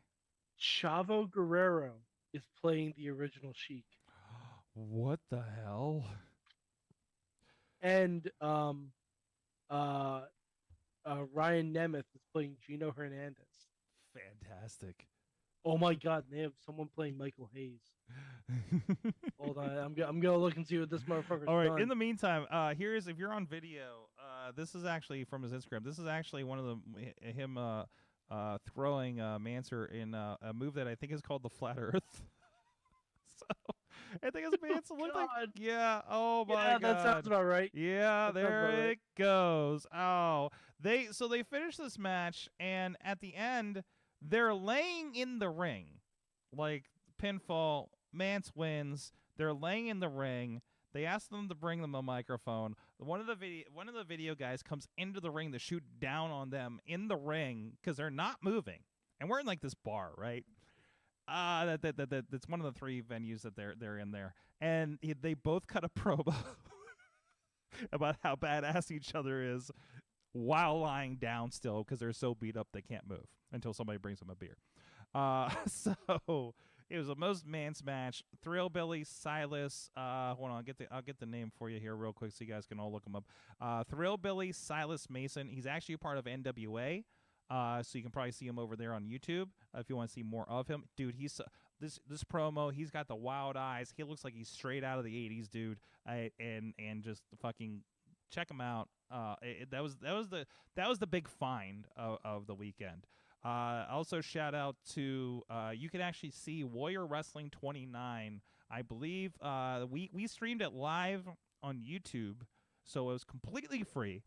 And that should be, I think, still on there as of this recording. I know it was maybe this morning I might have seen it. If not last night, it might still be on there. I do not know how long it's going to be up there. But this also has, now it does have a Vikingo match, but because it was a free stream, we were not allowed to show it. I don't know what the deal is with AAA and everything. I know we've had it on the pay-per-views before and everything, right? But this is a really good match. You can watch Joe Dabrowski running like a scared Joe. I would say one of the matches that really stuck out for this one was definitely the Brian Cage and Zachary Wentz match. Really kind of stuck out for me. Let me see if I can find something where people are actually doing something. There's nope, this is not working. Also, Max and Warhorse were a pretty fantastic one that went into the ring. There was a fellow dressed up as Hulk Hogan in the crowd. And at one point, and maybe you've seen the tweets of Johnny Warrior, you know who I'm talking about, one John Morrison. He goes out and dons the Hulk Hogan gear and does a full Hulk Hogan finish. So that was pretty damn. He hulked out. He Johnny'd up. He worried up. So he's Johnny Hogan for the night momentarily. He Johnny'd up. Yes. The only thing I'm wishing is, and also shout outs to Jendo and Harcam Frio on cameras out there. It was great to get Frio on there. He worked with us in Grand Rapids. He's out of Detroit area, and he's got a great YouTube channel with a lot of the horror slam and a lot of the death match and stuff that's happening in Detroit. So that kid works his ass off for pro wrestling. So please give him a follow there over on YouTube and over on Twitter. A lot of great stuff. Great crowd there. I understand Grand Rapids is not a town that gets a lot of wrestling outside of like the main stuff. Obviously WWE goes there. AEW's been going there recently. So like they don't get like nice indie shows where they can actually like go and meet the wrestlers like you know Johnny and Beastman and Vikingo and Top Flight and everything like that, right? So pretty incredible bring that to this. It was at a great Catholic high school up there. It treated us fantastic. So go check that out. It's on their YouTube again. And full show. And when we got to the Vikingo match, it was him, Strange Aries from MLW, and Gringo Loco actually cashed in hit for the Lucha Championship in the middle of the match, turning into a three-way. We were a good discussion we were having. Dabrowski and Bocchini, we're all talking about how you're not supposed to call everything when you're a ring announcer or not a ring announcer, a commentator in wrestling. But then you go to this radio idea, and I guess there was something in WWE back in the day where like Gorilla and like Bobby or somebody like would do a radio WWE during the pay-per-views or something you could tune into or something like that, right? So they said it was pretty interesting because they did have to over-explain everything, and of course they're over-explaining a lucha match, so which was probably an extra challenge. But of course, between Joe being the AAA English announcer and Bocchini, of course, knowing some of these guys from MLW for a few years here, they were the right ones for the job. So go check that out. It's free, and AAW is over on the High Spots Network. If you go subscribe to that, the AAW shows are pretty good. And Jake Something's a champion over there. I say Mance Warner was on that. Mike Bennett was a part of it in a double dog collar match, teaming with Levi Everett, the Amish fellow that we've been talking about on the show here and there. So shouts for that. So this week, as Tina was talking about so much indie wrestling, first of all, I would like to direct your attention to Phil Stamper's Twitter account. If you don't know Phil, great guy. I got to work with him a little bit when Frost and Benjamin did Wrestle Pit here in town last year. And somebody has already been on my radar because he does these great. If you follow him, he'll do these tweets every week of what shows are coming up this weekend. In the last few years, he's been doing Mania schedule. So here are all of your non-WWE wrestling shows this weekend, including Ring of Honor, including the Impact and WrestleCon and everything like that. This is not the craziest looking one. I feel like Dallas was crazier. Okay. Yeah, I think so. I think even New Orleans might have been a little crazy. Maybe. I think it's just hard. I think it's just more expensive. Like as it is, I know of 2 shows that were on the table that didn't happen. So I was supposed to be part of one of them. So I am debating Wednesday night when I get in, am I going to Micromania, Violence, Cross, Suffering, or Relentless? First of all, Sorg, I think you know the answer. I think I know the answer to it. Of course, the collective. Besides, one's definitely going to be a shorter show. Mike, son of a bitch. Son of a bitch. You son of a bitch. Thrillbilly's manager is Pollo Del Mar. Is that who I think it is? Is that? I believe so. Hold on. Pollo was an announcer. They were an announcer, and I'm sorry, I'm not super familiar to know the pronouns and such. Del Mar. I just want to make sure if this is who I'm thinking of. They were on like the pre-show or something for the GCW Hammerstein show. Yep, that's who I thought it was. Wait, so Thrillbilly is, and I believe I have this right. Forgive me. I believe a cross-dresser. No, not a cross-dresser. A drag queen. Yeah, thank you. Sorry, it's late. So the Hill Thrillbilly is managed by this. That is fantastic, and I need to see this. They were fantastic on a lot of fun on that pre-show, and I haven't seen much from them since. So I'll have to put that on my ever-expanding watch list. Okay, what else is going on? Like, should we? What do you want to know about this? Like, what you want to know? The high points, Mike, of things to look out for, probably. Oh yeah, what do you think are going to be the biggest takeaway matches? Well, if you're going to talk about collective, the things that I hear, I know Jen Doe I talked to this week and what she's excited to see, and like shows that she's like, I need to go to this one. I don't care if you want me to work another show, kind of stuff. Bloodsport is one with the collective, and these, Moxley's going to be at that one. And I believe those are all going to be Fight Plus. So if you pay for Fight Plus, it's going to be a lot easier to watch a lot of stuff this year. So that's going to be there. Effie's Gay Brunch is one that I know that we were sad that the girls are getting in too late to see on Saturday. Gringo Loco's World on Lucha is probably going to be a good one. Gringo's a great dude, and if he's bringing the Lucha, I just saw this Empire Wrestling Federation, Jake the Snake's flirting with Venom. I don't know anything but the title on that one, so what the hell. Mark Hitchcock Memorial was always really good. Well, I experienced one of them. I produced the one last year. I will not be doing anything at WrestleCon's Wrestling Room in the ballroom or theater or whatever it is. So that I'm not going to be involved in that. New Japan Cross Impact I know is happening, and that's one to look at. That's going to be on pay-per-view exclusively on Fight. They're going to be crowning a new Impact champion. Oh yeah, because we had the injuries. Because Josh Alexander and Mickey James also got injured as champion. So there's that. Caribbean Wrestling, Mark Hitchcock Memorial. What was I at? Coast to Coast, Compton Mania. That sounds fun. Wait. The venue is Can-Am Dental. Sponsored by Britt Baker. Maybe. For the Culture is always a good show to look out for. There's one called Wrestling Pro Wrestling. Thursday at 8:30, and not all of these are going to be streamed. Obviously, especially some of these kind of smaller ones. DDT is going to be represented, the Japanese promotion. That would be worthwhile. That's going to be part of the collective, and they're going to do a GCW versus DDT. So I'd probably watch those out. It might be good to sign up for Fight Plus. It's only like $8, and even if you just sign up for the month to see like all the WrestleMania stuff, that might be worthwhile. Or just stay tuned to Twitter, because let's be honest. Let's see. Avis Big Gay Brunch is Saturday morning at 11 a.m. All these times are Pacific, by the way. So you might have some late nights ahead of you if you're going to check some of these out. I will. So here's Sorg's schedule. I have been tapped to participate. Not participate. That's not the right word. Sorg. Sorg. Do you know who's at Micromania? No. Max Mini versus Octagon Suto. Ooh. I found a site on Voices of Wrestling where it's every match listed. By the way, that reminds me, this has nothing to do with WrestleMania weekend, but there's a match that I need to show you. Hopefully I can. I gotta see if it's public. I was showing the graphic and I don't know if it's public yet.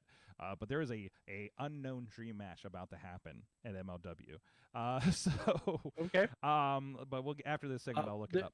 Sorg at Relentless Wrestling. There's a match called Team Slim Jim versus Thrussie.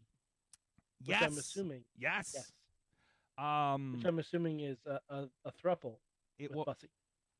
Yes. I forget who the third one is. Somebody was just telling me about it. Dark Sheik. Dark Sheik with Effie and Ali Catch. Ali. Yeah. I might have to end up hearing that one. Oh, okay. All right. We'll see where we're going.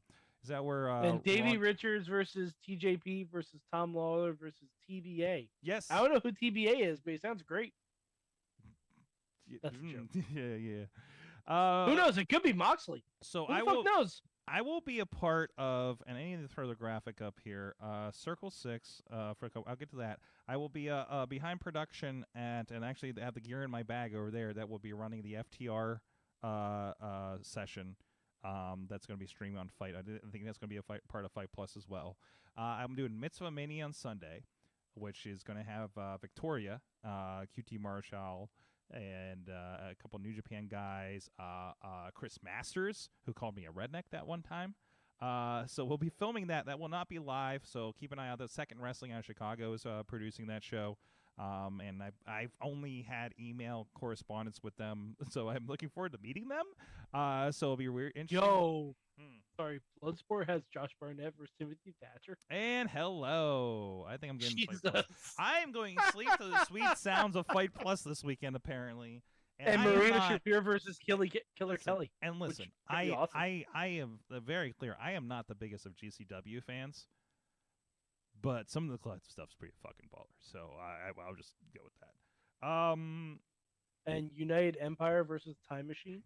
Oh shit! On the Mark Hitchcock Memorial Super Show. Oh my! Oh shit! Ultimo Dragon's wrestling on that. Yeah. That's wild. When I did it last year, we had like Bret Hart and I think like Suzuki and Timothy Thatcher on that show, and they bled everywhere. No. It was.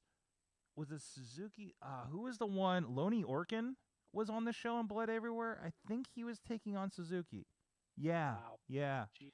Yeah. Okay. That's where I met Timothy Thatcher and didn't know it was him because he was shadowed in the lights in front of me asking me about music. And I'm like, "Who are you, sir?" He's like, "I'm Timothy Thatcher, mate." I'm just like, "Oh, hello." I didn't recognize your silhouette there. And we laughed and with his non-teethy grin. Oh fuck, Biff Music. Thank you. I forgot his indie name.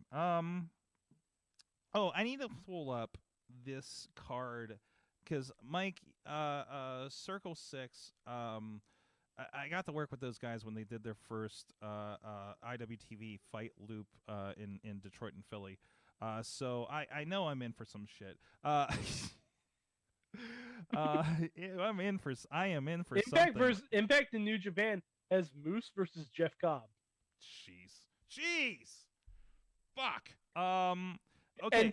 And Kenta versus Suzuki. Mike, work with me here. So I'm gonna. Sorry, I'm just. All right, I'm reading all these matches. I'm just like. Hold this for a second because I have something for you. on. I want you to hear this. Yes.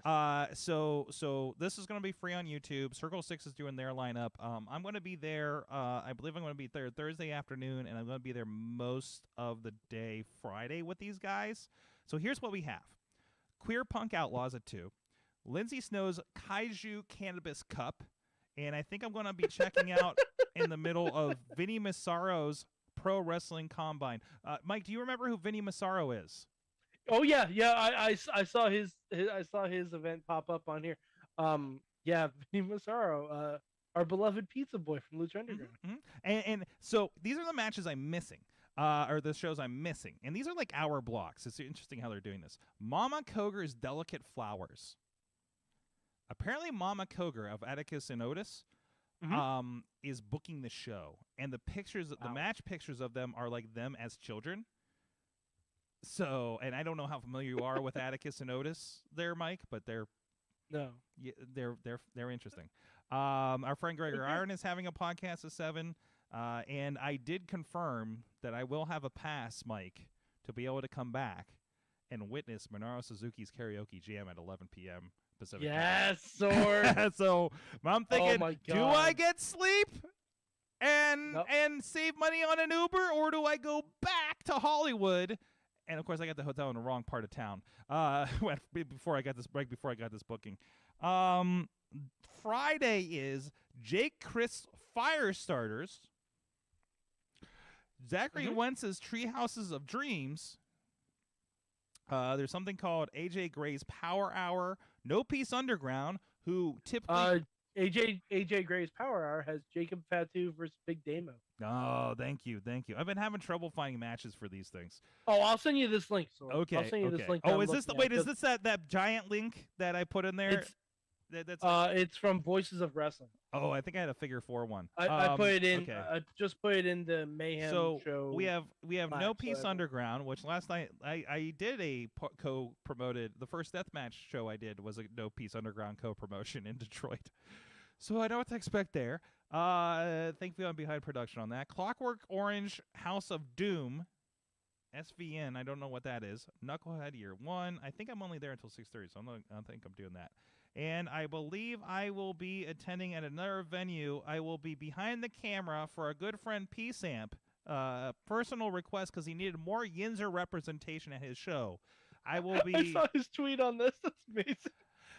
I will be a part of behind the camera of New Fear City's Murder Mania Deathmatch Art Party, a no-ring deathmatch show. And you know how I feel. You know how I feel. Boy, you know how I'm. I mean, I appreciate. Scotch guard your equipment, Sorg. What? Scotch guard your equipment. Oh, I ain't using my shit. I'm using his shit. None of my shit. Oh, okay. I'm only using my equipment for the FTR thing and the Mitzvah Mania. And I don't know what happens at Mitzvah Mania, but I don't think it gets sloppy. I could be wrong. Yeah, I'm sure everyone there is a big old mensch. Okay. Lee Hyman would be proud of me for that one. Don't tag him in this clip, Dave. What? And we haven't even mentioned ROH. At some point, I need to buy the ROH pay-per-view to watch it. So yeah, I will be in danger on Friday. Oh shit, I need to find safety glasses and stuff. I have gloves. I got my gloves. Yeah. Murder Mania. The only match announced is Dominic De Niro versus Juicy Finale, who I don't know who that is. And he sent me a match to kind of like to prep for this thing, and it's Valentine Casanova against Tony Nese. I clipped through it a little bit. I need to sit down and watch it still, but I was just like, Tony fucking Nese the death match? What the fuck? Hey, I mean, you know. So Jesus. That's gonna be, to my knowledge, it's gonna be a post edit on the Murder Mania, so you won't be seeing me. Listen, I've been in danger before. I've been in death matches. I've produced death match, but I have never been. You should be careful. Psycho Clown is in the area. Yes, and I'll be very aware, and I'm pretty sure he won't be at Mitzvah Mania, but I'm not 100%. Do you want to know what's scheduled for Mitzvah Mania? Tell me, Mike. Tell the people out there. Actually, I don't know actual matches. Actually, I have a couple matches here. Billy Starks versus Brooke Havoc. Jack Cartwheel versus Royce Isaacs. I'm not sure. Jack Cartwheel. Yeah, you get Jack Cartwheel. And Royce Isaacs, I believe, is a New Japan guy. Okay, now I don't know if this is the same person, but Sorg, do you watch the What Culture Wrestling stuff? Yeah, I think I did. Wait. Where'd you send the link so I can pull this up? Simon Miller. No. Where'd you put the link? I think where'd you put the link? in the Mayhem Show Slack. Thank you. Okay, go ahead. But Simon Miller is at Mitzvah Mania. Okay. I'm pretty sure it's the same Simon Miller from What Culture Wrestling. So. Oh, that's good. Wait. With the website? I was thinking. Yeah. Oh, I thought you were saying for the culture, and I'm like, no. Yeah, I know some people from there. I just. No, but like, apparently Simon Miller looks like he's going to be wrestling at Mitzvah Mania in an 8-man tag with Gal Barclay, Zebediah Saint, Bodie Young Prodigy versus Brian Zane, Robert Baines, David Dutra, and Ari Sampson. I don't think I'm getting in there in time, but I'm pretty sure Joe Dombrowski is going to be on one of these shows. And Colt Cabana is supposed to be there. QT Marshall is supposed to be there. And Kid Bandit is in a Scramble pre-show match. There's I love this list you gave me has like all the non-wrestling things too. Like I told you this list is good. Like, I'm looking at this like the author of Ringmaster, Vince McMahon and the Unmaking of America launch party for a book at a wrestling weekend. Wow, this is pretty crazy. JTG versus Zicky Dice on Relentless Wrestling. I might have to go to this. They have Davey Richards listed on this show. I don't think that's going to happen anymore because I think probably he's been not. pulled No, from everything else, so. Probably not. Santino Brothers, California Love. I love they embed the fight viewer on here too. Crimson Crown Wrestling. I know that. I love how the most star-studded event listed on here is Wale Mania. Yeah, because Wale Mania. I'm just looking at the people who are going to be at this. I'm like, Jesus, that's like. If I get to do a Mania weekend, I want to try to get to Wale. Where's Wale Mania? Because it's all the way. It's sort of the bottom. It's after the WrestleMania card. Oh, it's after the WrestleMania card. Okay. Yeah. Because I thought I heard rumors. Or what did they announce something? But like Hit Row's gonna be there. Britt Baker's gonna be there. Oh the shit! Embassy. Oh shit! Jade Cargill. We don't give a fuck. The Usos, Solo Sikoa. I love it. Hey, your favorite Sorg, Idris Enofe. He's gonna be there. Oh, motherfucker. Trisha Dora, Ricochet. Wow. Ricky Starks. Jake Christ and Brian Kendrick on that Firestarters.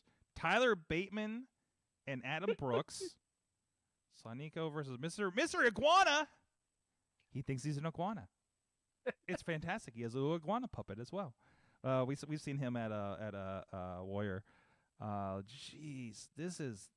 Oh my God, this is fantastic. But Wale Mania looks dope as hell. AJ Gray and Jake something. Oh my God. Oh my God, I'm just looking. Wale Mania is $20 to get in. You won't be able to get in. You won't be able to get in. There's no way. It's general admission. It's a cover charge, is what it is. That's gonna be stupid. There's gonna be a line. It's gonna be stupid. Fuck. Yeah, it's gonna be fun though. It's gonna be amazingly stupid. Don't buy a drink there. Holy shit. Tina said Rev would talk about Wale Mania on Coffee with Rev. He did, yeah. Bet he would. He went. I think he went last year or the year before or something. Honestly, now that's my goal for WrestleMania next year. I want to go to Wale Mania. Oh, that's what I want to do. I don't even want to go to WrestleMania. I want to go to Wale Mania. I mean, you could. That just sounds do great. all this stuff, you know. I mean, hold on. Well, I don't know if I'd be able to do all the stuff. Jeez. Gotta make that money somehow, Sorg. Barroom Blitz Circle 6. Jeez. Who's Video Massaro versus Rob Shit? Wow. There's a lot going on. I didn't even shout. Hey, shout out to WrestleRex, by the way. Because WrestleRex is a great safe place for me to get completely sloshed and watch my friends wrestle. I don't know if you saw the clips, but we Frost and Benjamin against Palace and Katie. Oh, I saw the clip of their new finish. Yeah, it looked like it was straight out fucking Ready to Rumble, and I loved it. Matt Justice jumping off of the balcony onto Beastman after having a run-in, apparently with both the promoter and maybe somebody's dad. So it was fucking wild, and it was great. I actually got to bullshit with our friends from Enjoy Wrestling most of the night. Actually, I met the video guy from Enjoy Wrestling. So of course we had a long conversation about things. And once I get about 6, 7, 8 beers deep, I will tell you exactly what I think about Pittsburgh Pro Wrestling, apparently. So I'm waiting for that one to bite me back. Anyways, it was really good. Like, that's one thing I love seeing is something like that. Like, literally, I'm in a building where Sam Adonis is running the show, and there's 1, 2 other promoters involved in the show, and another promoter bought a ticket to go drink and watch it. Like, that's fucking that's the Pittsburgh wrestling that I love, right? And there was barely anybody brought in for the show. The only people really brought in were like Matt Justice and Derek Dillinger from Cleveland, right? I am trying to think. Almost everybody else on that show was relatively Pittsburgh based, and there were no slouches on there. You know, you had MV, you had Shane and Britt and Palace and Katie Arquette. You had Beastman on the show. You had Justice. You had Facade on the show. Who did you take on? It was just a fantastic, solid show. It was a showcase for Pittsburgh wrestling and a good night on the South Side, which has been really sketchy lately. So I just want to give a big shout out to that and a big post happy birthday to the Rev. Got to catch up with him over the weekend too when I got back. So and show some videos. But we'll talk about that on Patreon. Sorry, this is the everything. This is and again, I feel like I don't know if I'm trying to recreate the wheel, but I just WrestleMania last year for me was best wrestle week ever, and it really kind of jump started best wrestle year ever for me. So I'm really excited to be there. I'm as you know, I've said this before. I'm probably going to be just excited doing the shows this week as I am going to do RWA in West Newton or VCW in West Virginia or drinking in the back of WrestleRex. This is fucking what I live for right now, and I'm excited to get out there and see some people and have some new experiences with somebody that's doing some crazy shit. You know, like I say about the Gathering of Juggalos, sometimes you just got to see some fucked up shit, and I think I'm in line for that this week. And sometimes you need to film some fucked up shit to really appreciate your life. And that is going to be... I cannot wait to hear your stories about the no-ring death match. Well, and also, I have no less than 2 wrestlers about half talked into going to the Gathering of Juggalos with me in July. So, and I'm already turning down bookings to go to SummerSlam. I don't give a fuck right now. Sorg's going to do what Sorg wants. Sorg is not pulling any punches for shit, and we're going to work our ass off the rest of the weeks. But I got 3 things I got 3 tent poles right now, and it's only because SummerSlam's in Detroit. And I was just in Michigan, dude. It is not far. There's no fucking reason for me to not go. And we'll see what happens when I get out there. There's no fucking reason not to go for me. It's going to be a lot cheaper than this. And I practically have a timeshare up there. So, and we can visit the giant penis that we showed Joe Dabrowski over the weekend. That is really weird out of context, I realize, but you're going to have to look at our Twitters to figure what that's about. Partner, you've been quiet for a while. Well, you know, I didn't have that much to interject, so I kind of let you do your thing. Sitting back and learning, I understand. Exactly. Oh, that's why I looked up to see if I can find what some of these matches were. I'm like, there's a lot of shows. Let's see if I can see matches that just piqued my curiosity. This is fucking amazing. I can't. Well, I mean, the one thing that went in chat. Let me see if I can find it here. It was a couple minutes ago. It was, I think, was that Effie show. It was Maki Ito and Nick Gage versus Bussy. At Spring Break. Fuck, I'm gonna miss it. Wait, is that Spring Break? Yeah. Okay. Damn it. Damn it! I just realized I'm not gonna have a chance to see Maki Ito. I'm not aware. Is Maki Ito on any of the Circle 6 cards? The Circle 6 cards did not have a lot listed. No. Well, you also understand each show is an hour. Oh, okay. Well, that would make sense. That's why, like, the max I saw was like 3. So and I'm sure we'll stick to times. Of course, definitely. Yeah. Spring break is sold out, by the way. No, I don't. No, but one of the big hopes was I was gonna go. I would run into Maki Ito, see her in person, because that's my other than Suzuki Karaoke. So she might be at Suzuki Karaoke. She might very well be at Suzuki Oh. Karaoke. She might be. And my life will be I'm sure she's complete. probably going to do karaoke with Suzuki. That might be a thing. All right, I think my plans That would be are too made. perfect. I That would think be my too plans perfect. are made. All right, guys, because I still need to pack some stuff that I'm literally using right yeah, now. she has a 'cause- picture with Suzuki on her Twitter. Yeah, I that's gonna guarantee happen. she's gonna That's do happening. karaoke with. That's him. gonna be. Oh my that's- God, they might sing her theme song. Would that be amazing? I wonder if he'll sing his own theme song. Oh man,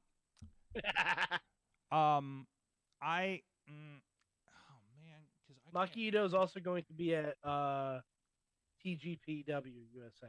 TGPW. Okay, all right.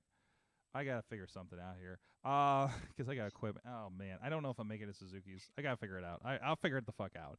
Anyways, it doesn't matter. I don't care how much that Uber is. The round trip to my hotel. and out. Sorg Maki Ito is also going to be at GCW in Detroit in May. Don't make me go to GCW, Mike. Don't make me go to GCW again. You just said how close Detroit is to you. 3.5, 4 hours at most. You just said how For a close it drive. is. I almost wanted to go to She was in Portland like the next day after I did, I think, Defy or something, and I'm like, no, we got the months mixed up, I think. Anyways, Tina, I think it's unconfirmed that Honor Club's going to have Supercard because, like, it was on the thing the first 2 episodes, and If then it they doesn't, what the fuck is the and point? they explicitly said on episode like 3 or 4 that it's going to be on Bleacher Report. Oh, I saw that today. Yeah, so I saw that I today don't know too. what happened there because the initial release said that it wasn't going to be on Honor Club, and then the first 2 episodes it was on the graphic on the LED board. Nobody mentioned anything. And then, like, the 3rd episode, they were like, "Oh no," So I don't know what's going on there. I think it's I think it's bullshit. No, I thought I saw a report. Yeah, from Ring of Honor that it's gonna be on Bleacher Report. That's bullshit. Well, I'm not gonna say anything except no, yep. ROH Supercard of Honor will also be available in demand through satellite and cable. But yeah, Bleacher Report if you want to stream it. I just say that I really, we're not officially sponsored, but I do have an affiliate link for something called ExpressVPN. And Fight carries where you can get it for a fight there. Fight carries Ring of Honor and AEW internationally, and I'll just let everybody else do the math. So this is. I hope some people aren't watching this. Potter, do not clip this part. Don't clip that. Gotcha. Don't clip this. So Don't worry. We're over an hour and a half into the show, so we'll nobody else. Oh, all you super fans are going to get the tip, and don't. Yes, I don't. I mean, I love fight. Well, actually, why would fight? Well, while you're at, that's how you can watch WrestleMania. I'm not worried about pissing off Tony Khan and Bleach Report. I'm worried about pissing off Fight, and I'm actually helping them out. I think so. I don't know. Don't. Yeah, no, we're saying Fight's a better streamer. Yes. Bleacher Report. Yes. Sucks. Bleacher Report's Bleacher Report dog fucking shit. sucks. Fuck. And I know this isn't Fight's Bleacher- fault. And Fight is doing the good work of putting wrestling out there. I full disclosure, I do many shows with Fight, including the FTR thing this Thursday. And Spotlight Slam, catch it every Wednesday at 9 p.m. on Fight TV for free. Yeah, full disclosure, I don't do any shows of anyone. Bleacher Report fucking sucks. Which we haven't gotten to your disclosure, but it's okay. I don't think it applies here. And we do have notes from Alice Cars. He did the math. He did 1 + 1 and got squirrel. On what? Exactly. On what? On yeah. Yeah. Exactly. Okay. Yep, he did the math, that's and accurate. he got squirrel. If you know, you know. All right, guys, what'd you learn? I'm a scientist. What'd you learn in wrestling this week? Tina learned I love refreshing podcasts. The sessions with Mox and Renee, about an hour, a good listen. I listened to it before Awesome Cast today. Yes, it was fantastic. Mike, you recommended it to me earlier today. Yep. Boy, Mox sure doesn't like bullshit. Yeah, no. He's And- like and for him like to me. say- He's just like me with Pittsburgh wrestling right now. For him to say, and this is I don't have the direct quote on me, but that's basically what he said, that he's been through 8 years of the Indies, 8 years of WWE, and he's never seen so much bullshit that he's seen in AEW. Wow. That's basically what he said. I'm like, girl, same. Yeah. It's almost like someone from the top down has to control that bullshit. Yeah, and doesn't do that. No, I agree. I think that is the case. But there's the things that work, and the things that don't work. With that situation. So, yeah. Dave, what'd you learn? Oh, I'm sorry, Mike. That wasn't actually what you No, learned. no. Dave can go. Dave can go Okay. because mine's gonna be a little bit longer. Yeah, go ahead. Well, I learned that the Savage Gentleman and Lady Frost make an excellent Skeletor in Evil Lynn. Yes. Categorically. Oh my God! Let me see if I can find that real quick. And from someone who grew up in the '80s when He-Man was first on, Evil Lynn was the better female character in that show. Oh yeah. Still is, honestly. Well, yeah. Still is. Now she's voiced by Cersei Lannister. Fuck yeah, absolutely. Yo, Frost would be a great Evil Lynn. Look at that. I do. That was just next perfect. time we have them on, though, I do want to hear his "I Hate He-Man." There's a picture. It's not here. I'm gonna pull my mic away so you can hear mine. I want to hear how it compares. I hate He-Man. So I need to hear how it compares. Fantastic. with Oh, Victor Man. and here's a still of that move that you talked about from WrestleRex that we're talking Oh about. yes, yeah, That's that was what amazing. They called Yeah. I love the. And by the way, I want to point out the look The on Savalanche? Katie Arquette's face on this. Yeah. Uh, I don't know what it is. The lighting, whatever it is, it looks like it's straight out of Ready to Rumble. mhm. Like David Arquette is somewhere in that crowd saying, "It's not even a pay-per-view." Dude, yeah, there was so many lights. It was like they carry this thing like a fucking rock concert down there. It's fantastic. Insane. It's so much fun. Great move. And by the way, I think she just had her 50th anniversary as a wrestler. By the way, I'm gonna say this now. If Braun Strowman and Ricochet do that in WrestleMania, you saw it here first. Oh, I'm just saying. I'm not saying. Oh no, I'm wait a minute. Just saying. Wait a minute though. When she tweeted that out, she tweeted, "I better not see that." And Hurricane said, "I can't make any promises." Oh, because he's still an agent there. He's still an agent. He said, "I also- can't make any promises." If Liv and Raquel do that, I'm not saying. I'm just saying. Yeah. Oh, here. Wait. Oh, hold on a second. Here's the Skeletor on Panther. Oh my god. That's what I was looking for. Oh my god, that Panther is going to haunt my nightmare. That is some scary shit right there. This is. Oh, why'd you zoom in on it? No. Why does it look like Grimace fucked the thing from Neverending Story? Because it does. Grimace fucked Falcor. That's what that is. Oh my god, show title Cat of My Nightmares. I'm gonna Panther use of my that. nightmares. I'm using that. All right. The Panthorian nightmare. We're gonna Cody give Midjourney a Rhodes. break tonight. Wow. God. Mike, what'd you learn? All right. So this is going to be a little. Here we go. So I warned figured me. out. I figured out what my main problem is with AEW.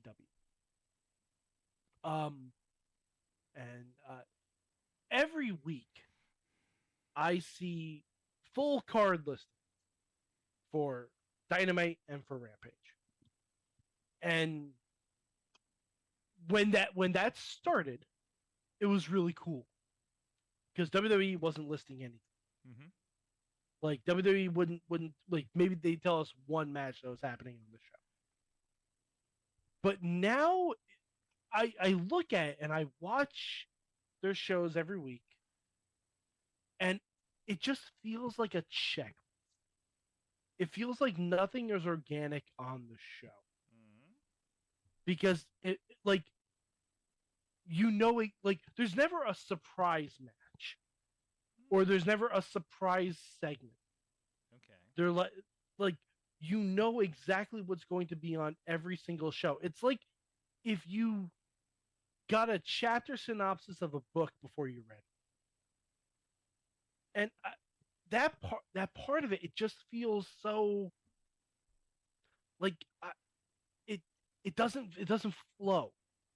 Like when I was watching this past week's Dynamite, when they opened and it was outside and the Bucks had been attacked and Hangman was there and Kenny was there, I'm like, oh, this is fucking cool. Like, it's something that is not announced, is not expected. It felt organic to the show. And then it stopped being organic to me. Because it just like, all right, then we said we're doing this, we have to do this, and we have to do this, and we have to do this, and we have to do... It's like a fucking, I don't know, it just feels like not dynamic for something that's supposed to be called Dynamite. Okay. Dynamite is explosive, it's unpredictable. This is as predictable as it gets. I'm not even talking about the matches, the outcomes, or anything like that. Like, if you're telling me everything that's on the show, there's nothing on the show I'm going to be surprised by. If you want to give me 3 matches for the show, sure. Let me imagine what the rest of the show can be, or surprise me with what the rest of the show can be. Because I'm sure they have it mapped out, obviously. But that doesn't mean we need to know everything. Well, basically, I feel like it's over-promoted. It's over-promoted. Okay. Yeah. Right. It just, I don't know. It just, because every time I watch AEW, it's like, okay, and now we have this next, now we have this next. When I'm watching Raw, I like that we basically have like one match. We have like 3 matches, and you're pretty much guaranteed one of them is going to be each hour, and you don't know what the rest of the card. Like I can't, not to compare WWE and AEW, but I mean, it's a different style. Sure. Yeah, I it's mean, different style, of course, but it feels more like an indie card. Really, like, that's one thing from AEW from the beginning. Like, they brought some of the things from Ring of Honor and Indies to television. Like, that was one of the appeals, I feel, of the promotion. And if you're like, and again, if you're more attuned to the WWE style, then you're not gonna like it. But I think. Well, no, I liked it initially. Yeah. Okay. I liked it initially, but now, like, we're going on 2-3 years of this. Like, you can change it up. Like, I don't know what you would want to do. I mean, I feel like Rampage has a lot of... Don't announce some of the Don't announce anything. No, just don't announce... No, I didn't say don't announce anything.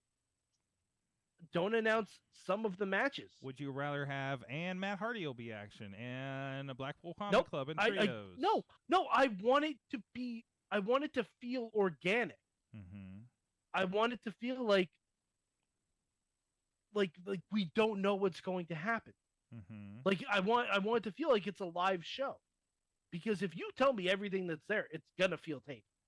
I know it's not, Dave, but it feels like Dave, what's your... It's like, hey, this stuff has already happened, and nothing is going to change it. Chat room and Dave, like, what do you think on this angle? You know what? I don't see that as a problem, to be honest. At least from my perspective. I think, and this is maybe because Tony Khan's too involved with everything, and there's too much he's involved in. It's a checklist. A lot of things are checklist, and he doesn't have time to say, well, this week we're going to start off with the women's match, and we're going to have this on this part and this here, and we need to know we have to have the commercial breaks, where now it's like, okay, unless Britt's involved, it's a 9:20 women's match. Yep. And he's got, to be between fair, Ring of Honor and everything else. They've never opened the show with a women. No. What I'm saying is they've that's never. spontaneous. But they have main evented, so right. You know. And that's the kind of spontaneousness. Is like instead of starting off, like you said, starting off with the attack, something different. But that would Tony just maybe because remember, not only does he have AEW, the multiple shows with that. Not only does he have Ring of Honor, he also has the soccer team, and he has the Jacksonville Jaguars. And this is a different muscle than doing those other shows, those other teams in sports as well. Right, but there is a limit on what someone can do. And also, and I don't know the structure of AEW, but I know there's a lot of people in office and agents and everything like that. He's the Vince, of course, but I think he's also. We have AEW All Access this week, but also I don't think he's hands-on with that. I'm sure that just the production team goes and does it, and he approves. But, so I don't. I think we've seen this with Raw, where it became very formulaic. I was like, and here's this, and here's this, and here's this, and they've been really good the last 6 months or so of mixing that up a bit, right? So maybe that's the thing. Maybe AEW does need to mix it up a little bit. I think it's on a good train. It's doing everything I like. That's the thing. For me, it's doing everything I love. Tony Khan is a good matchmaker. I don't know if he's a good showrunner. Yeah, showrunner. Exactly. I don't know. I say I like what he's doing. I like the vibes. I like for all their shows, and I watch every show. I watch all of AEW, including Darks and Elevations, and I love it. It's. But that's your vibe. That's how you feel, and that's fine. No, but I realize that's. I think that's my main problem. And I don't think it's been detrimental to their ratings necessarily. I think the people tune in. The ratings haven't been as great. They haven't been as great, but the ratings are going to move. There's a lot of other things going on. So the attention. I mean, everything from shows on other channels, streaming on Netflix. Mandalorian comes out every Wednesday. I'm sorry. Ted Lasso. So I don't think streaming shows are interfering with their ratings. I don't think. Whoa. No. Yeah. Anything that takes attention away is competition. People tuning into this show instead of MLW is competition.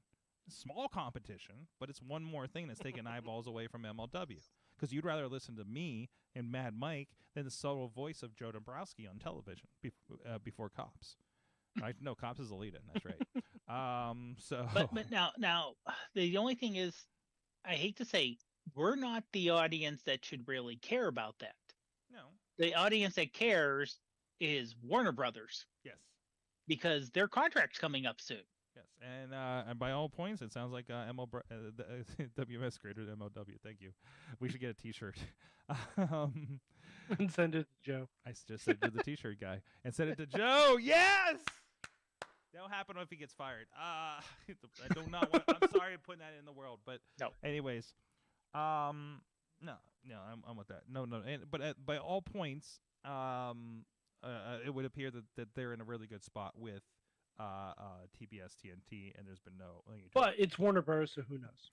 Yes, I know there is. It is. It's Warner Bros., especially. So who knows? Well, not only that, but it's also with with the Warner Brothers network, not just TBS and TNT, but the overarching corporate.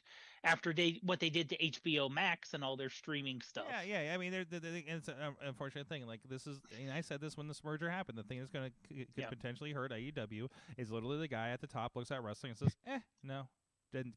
Because that is exactly what happened to WCW.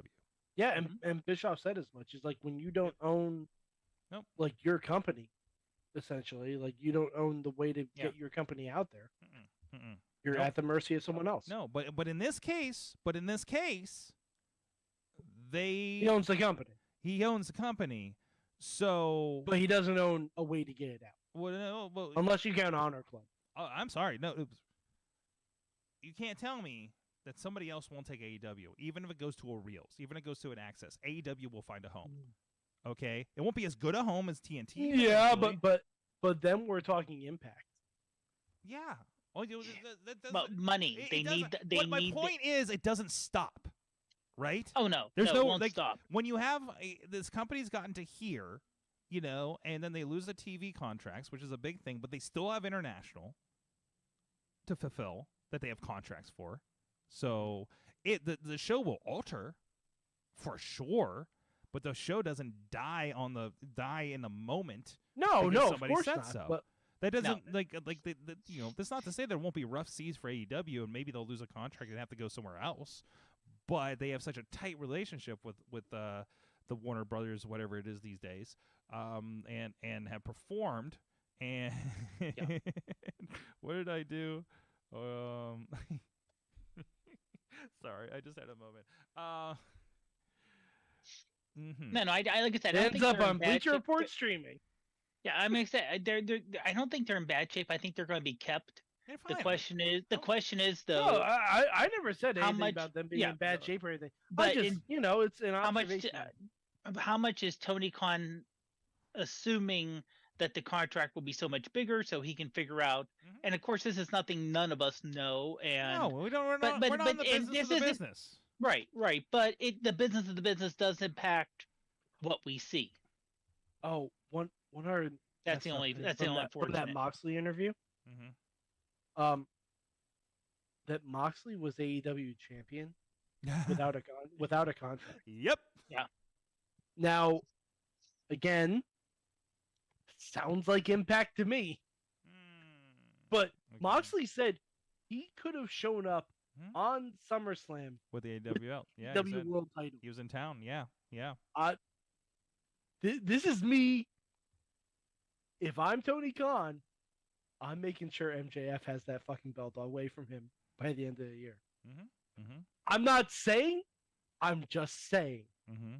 Even if there are talks that MJF is resigning, money talks, titles walk. Yeah. Okay. All right. Especially if the contract literally ends in December. Could you imagine if MJF is the champion in December and number 30 in the Royal Rumble is current AEW champion Maxwell Jacob Freeman? Brother, and honestly, if that happened, even if it was under the radar, I think it'd still be great for AEW. Nope. I don't think it would be. I think it'd be great for AEW. I don't think it would be. It would be like, what's happening here? What's going on here? You make a storyline out of it, and because WCW really flourished when Ric Flair walked on TV back in '91. WCW had a whole host of other problems.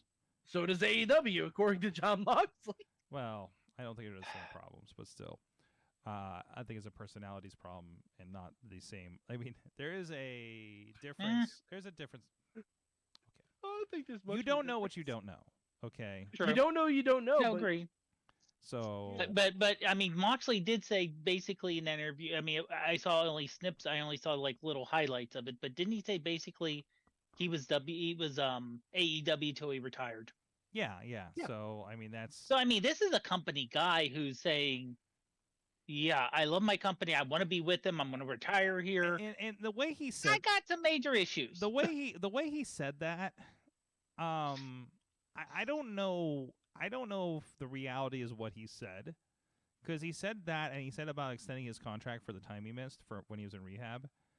So, like, I feel that I don't think that's as clean as he says it was, legally. So, but anyways, that's enough of that. I think we got everything. Sorry, what did you learn from us? I learned that Vikingo should be everybody's favorite wrestler. And no, pull that back. Vikingo has the warmest smile in professional wrestling. I don't know about that. I think we'd have to do a poll. All right. Or like a March Madness bracket on the warmest smiles of wrestling. That you've witnessed in person. Still. Okay. All right. Mick Foley. Pull it back. Oh. Mick Foley's smile. Mick Foley's smile is a hug by the fireplace on Christmas Eve with a cup of hot cocoa. Mick Foley's partner, you can clip that and tag him in it. Mick Foley's entire vibe is all that stuff you said. All right. Yes, I'm with that. I'm just saying exclusively the smile. I'm saying his smile too. Okay. All right. Even the smile he had with a tooth poking through his nose. This is true. Is still warm as hell. Oh my God, this is a 2-hour show. Guys, thank you so much. We got to get out of here. So I can we're not get having a some show sleep. next week. It's WrestleMania. It is, but I have to pack for WrestleMania and that, do this that's show. That's a problem Past Sorg should have get dealt up. No, because I'm doing the show on the equipment I'm taking to WrestleMania. This is my WrestleMania. That's the show title. This is my WrestleMania. And it's going to be the picture of Skeletor on the cat. Yes. Yep. I'm there. Guys, thank you so much. Like I said, if you're around LA, of course, I'll be both nights at WrestleMania. Find me in the parking lot. That sounds weird. If you see him, you get the chop sword. No! I'm going to death matches. No, Mike. No. That is not okay. Fuck. All right. Fine. If you see Alex, you get to chop him. Yes. See, Sorg approved. See you soon, Alex. Both of you. I don't know. I've seen Alex in person. So Alex Scars, find me in the parking lot. Reddit famous last words. No, Tina's mwahaha. Oh, I'm sorry. I closed the chat room. I didn't see anything else Alex Scars said. So remember, if you see Alex Scars, chop him, then buy one of his shirts. Go for charity. Charity, but to support. Again, I'll be at 2 days of Circle 6, Thursday and Friday, in the afternoons at least, in Murder Mania. I feel weird saying that. And, of course, I will be in the room for FTR live stream. Hopefully I'm having a good time with it. If I'm not, it's not going great. So we'll see. There's a lot of... I think I did this right. We'll find out. I'm a professional. Well, listen. I will stream this thing. I don't care. I will figure out a way to stream this thing. Sorg, I believe in you. And what else is happening? Mitzvah Mania is Sunday, if you were going by that. And again, I like how you're going to something called Murder Fest and Mitzvah Mania. No, Murder Mania and Mitzvah Mania. Oh, excuse me, Murder Mania and Mitzvah Mania. Yes. So the dichotomy of that. Yes. Just really, really good. This is. Wait, is Murder Mania on Friday and Mitzvah Mania on Sunday? Yes. Because you're not going to have the Jewish wrestling. Oh, God, it's your Murder Easter. Well, what we realized... It's your Wrestling Easter. We also realized the Jewish wrestling show wasn't going to happen on a Saturday. Yeah, it can't. Oh, my God, No. Sorg, it's your Wrestling Easter. I don't know if that... Oh. You're going to have a Good Friday, and then you're going to have a Mitzvah Sunday. Guys, we'll see you guys next time. Mayhem show out. Just wait. Wait for the perfect time, then attack. Don't give up what you want, take it back. Wait for the perfect time, then attack. This show is a member of the Sorgatron Media Podcast Network. Find out more at sorgatronmedia.com.